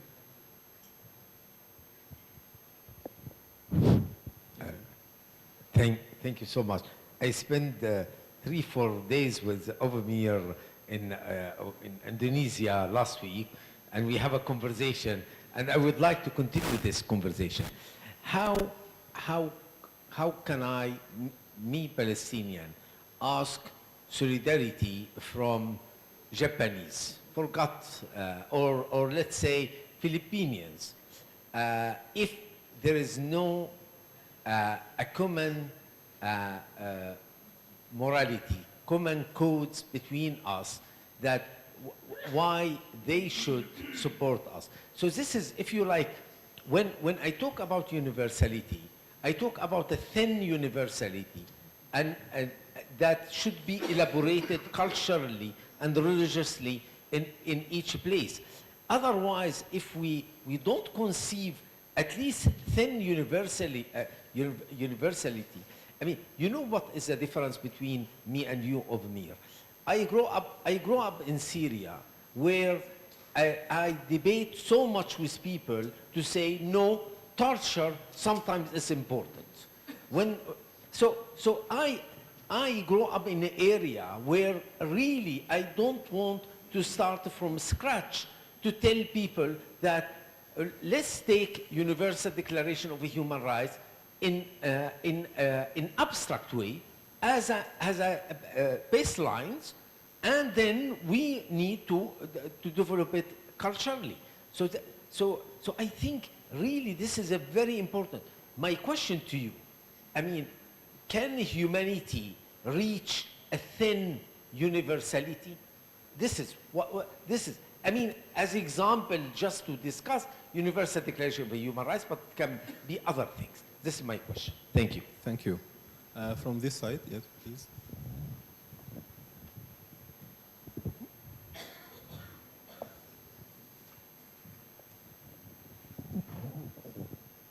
Assalamu alaikum. Thank you for your presentations. As a lawyer who knows nearly nothing about political theory, it was very enlightening. I was just thinking, based on the categories, what would be the best communal organization or regime for the Ummah that Muslims had after the Prophet ﷺ and the 4 Khalifa? What would be your thoughts on this? Thank you. Thank you. From this side, yes.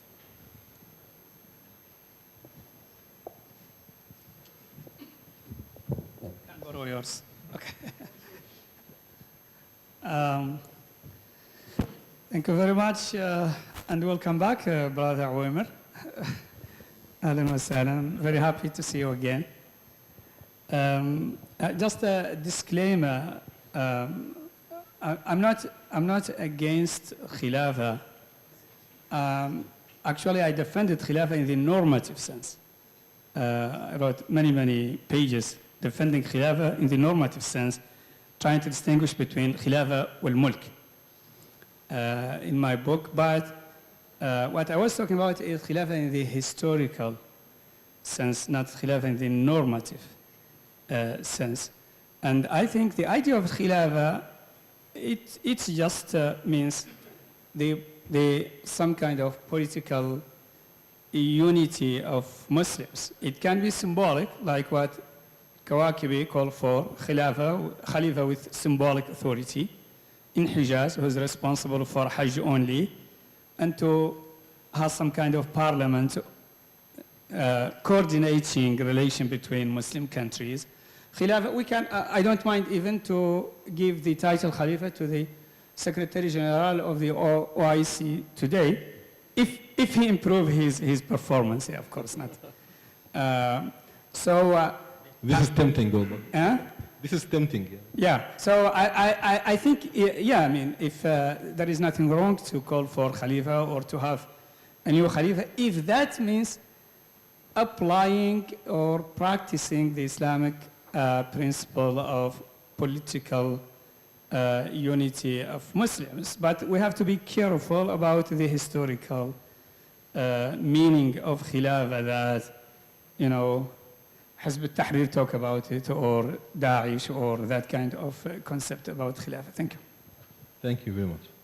Okay, so just before the answer, I have two questions to you, Dr. Muqtada. The failed Islamic revivalism, and given that Islamic revivalism is not a monolith, we have different schools like Islamic Reform School or political school or even civilizational school. So how can we make this not claim but hypothesis without even, as you said, empirical data? Can we assess really the Islamic revivalism with all its variants and to see the achievements and the performance of this project? And then we can give this claim that Islamic revivalism failed and we need to move forward and think about other approach. For Dr. Ovamir, actually my question is somehow related to the idea of ummatics and the caliphate, because we have different approaches to understand the caliphate. We have the historical approach, we have institutional approach, the embodiment of ummah, or even the normative approach, that is a set of values that materialize the values of Islam. So how can we have ummatics politics without really having state or any political institutions that really politically embody the dynamics of ummatics politics? Thank you. Dr. Mukhtar?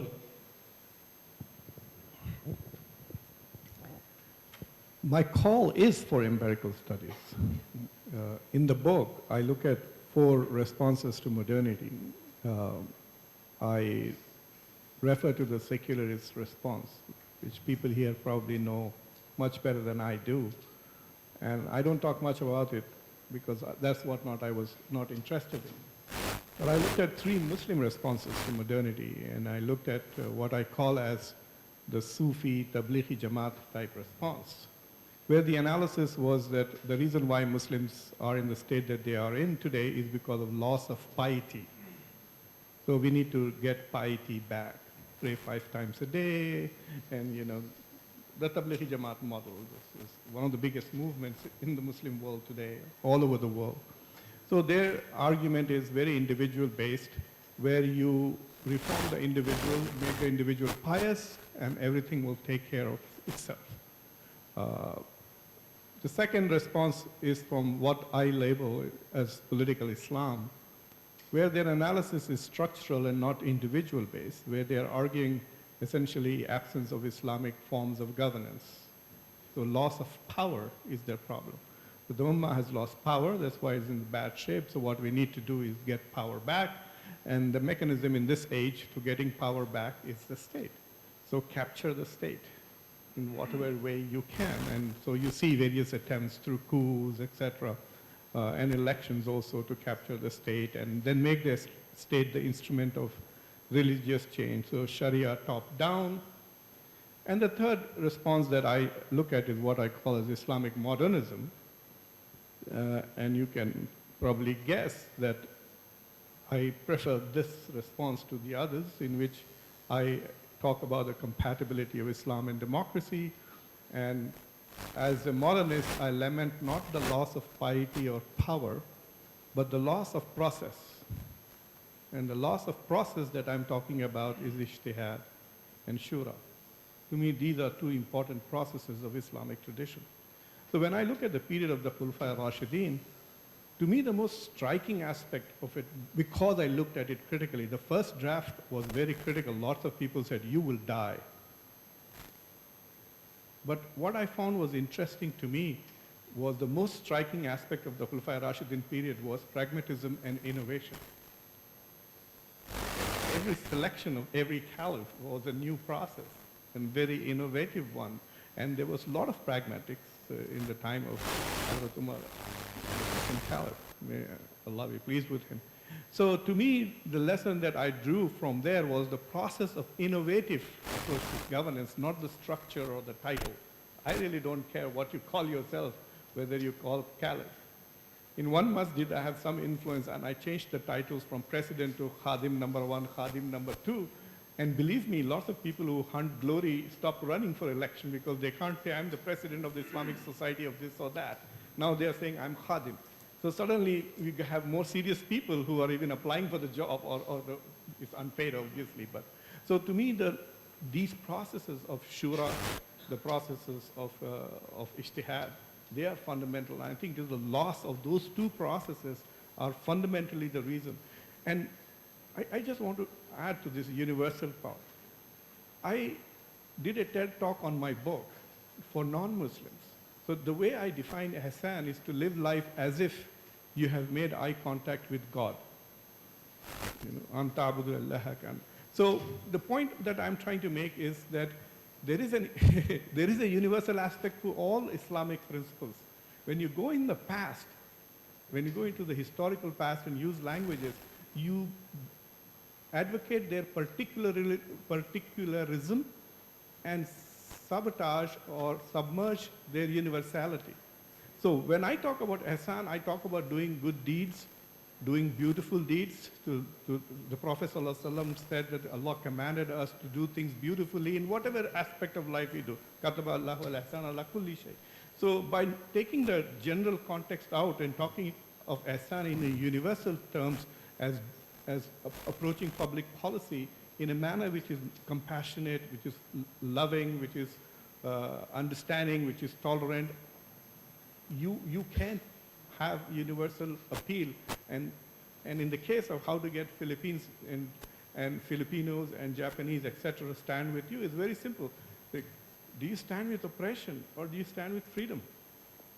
That's a simple question. Okay, so I know everybody's impatient. Thank you very much for lasting this long. Let me take one by one really quick. Universalism and human rights. I think that there is a slight difference between when somebody who is trained in theology and philosophy talks about it and a social scientist talks about it. We have talked about this as well. When you're talking about human rights declaration, you're talking about a political process. Would I support a political process that says human beings should not be massacred, like Half al-Fudul, the Prophet ﷺ? Yes. But what you're asking is that the Prophet ﷺ, and again, this is provocative, I'm not saying you're doing that, but it's like saying to the Prophet, stop preaching Islam and Sharia and Quran, just do Half al-Fudul. That's not what the Prophet did. The Prophet would agree to even non-Muslims on justice, but he was sent to preach the truth about Allah subhanahu wa ta'ala and the truth about what Allah commands. And that is our job as an ummah. So if we say, and the result, or rather a manifestation of that, is that people disagree deeply about what is justice, including about what's happening in Palestine, which is justice. Your favorite people, Habermas and others, disagree. They're pro-Israel. So my point is that people cannot come to an agreement on things like this. And I have an article, no big deal, you know much more than that, but on this issue. On the question of the form of government, and this also goes to Shanqiti's question of the form of khilafah. as an historian, I talk about different forms of khilafah, and at least there were 4 different forms of arrangements of khilafah in Islamic history. You have the Rashidi Khilafah, and then you have the Imperial Khilafah, then you have the symbolic Khilafah of the Seljuk period, and then you have the Ottoman Khilafah, where some of the old powers are restored, and then you might even say a 5th kind of Khilafah had the constitutional period succeeded. It didn't, but it would be. So the forms of Khilafah the institutional forms have differed, and the ulama, in fact, explicitly comment on that. The ulama actually extremely sophisticated about it. They argue, for example, the various specific forms, for example, of whether this kind of case goes to a qadi or mazalim or the khalifa. All of this differs in time and space. And the ulama, when they talk about khilafah, it does not mean specific forms. But yet, at the same time, there is a very thick political theory in Islam.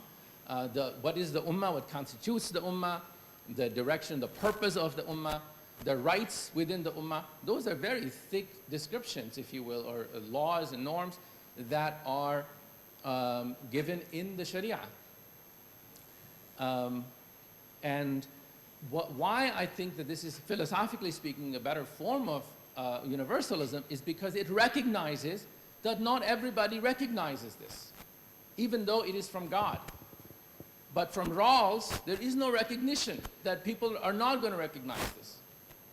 That's the difference. That's why people, including leading Western political theorists, read, for example, William Connolly's Why I'm Not a Secularist. He's an atheist, but not a secularist, because he says there is this lack of simple recognition on the part of the secularism that it's not neutral. So finally, the question of ummatics. So I want Muslims to be able to talk about the Khilafah, but I recognize the concern that Khilafah, ISIS call themselves Khilafah, anybody can call themselves. In fact, the word Khilafah in Arabic, as I'm sure you all know, a Sufi sheikh dies and his Khalifa comes after. Khalifa just means a successor. What Khilafah means in Muslim imaginary is succession to the Prophet sallallahu alaihi wasallam. And this is one point on which I will agree with Professor Muqtadir Khan, is that Muslims actually do imagine themselves connecting back to the Prophet sallallahu alaihi wasallam, with the theological difference that he was infallible, he was informed by God. And that's what Khilafah means. Khilafah means 2 kinds of continuities. One continuity in time to the Prophet, and the other is a continuity, if you will, synchronic, meaning at any given time, all Muslims, anyone who believes in Muhammad sallallahu alaihi wasallam, is part of a community. And that's what Khilafah means. Those two continuities, those 2 connections.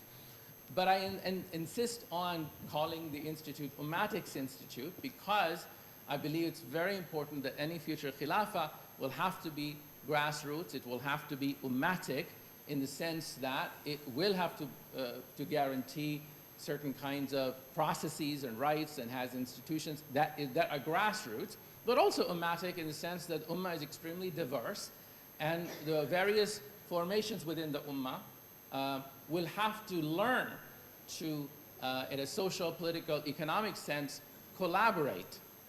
Otherwise, no government that calls itself caliphate will succeed. And that's why I insist on the ummatic element. It's ummatic caliphate, but to me, it's really important that there is the general discourse and the virtue, the cultivation of virtues that are necessary for any political system to survive, that will have to be part of a grassroots effort. Thank you very much. Thank you very much. I think this is, please give just our speakers a round of applause for their contribution.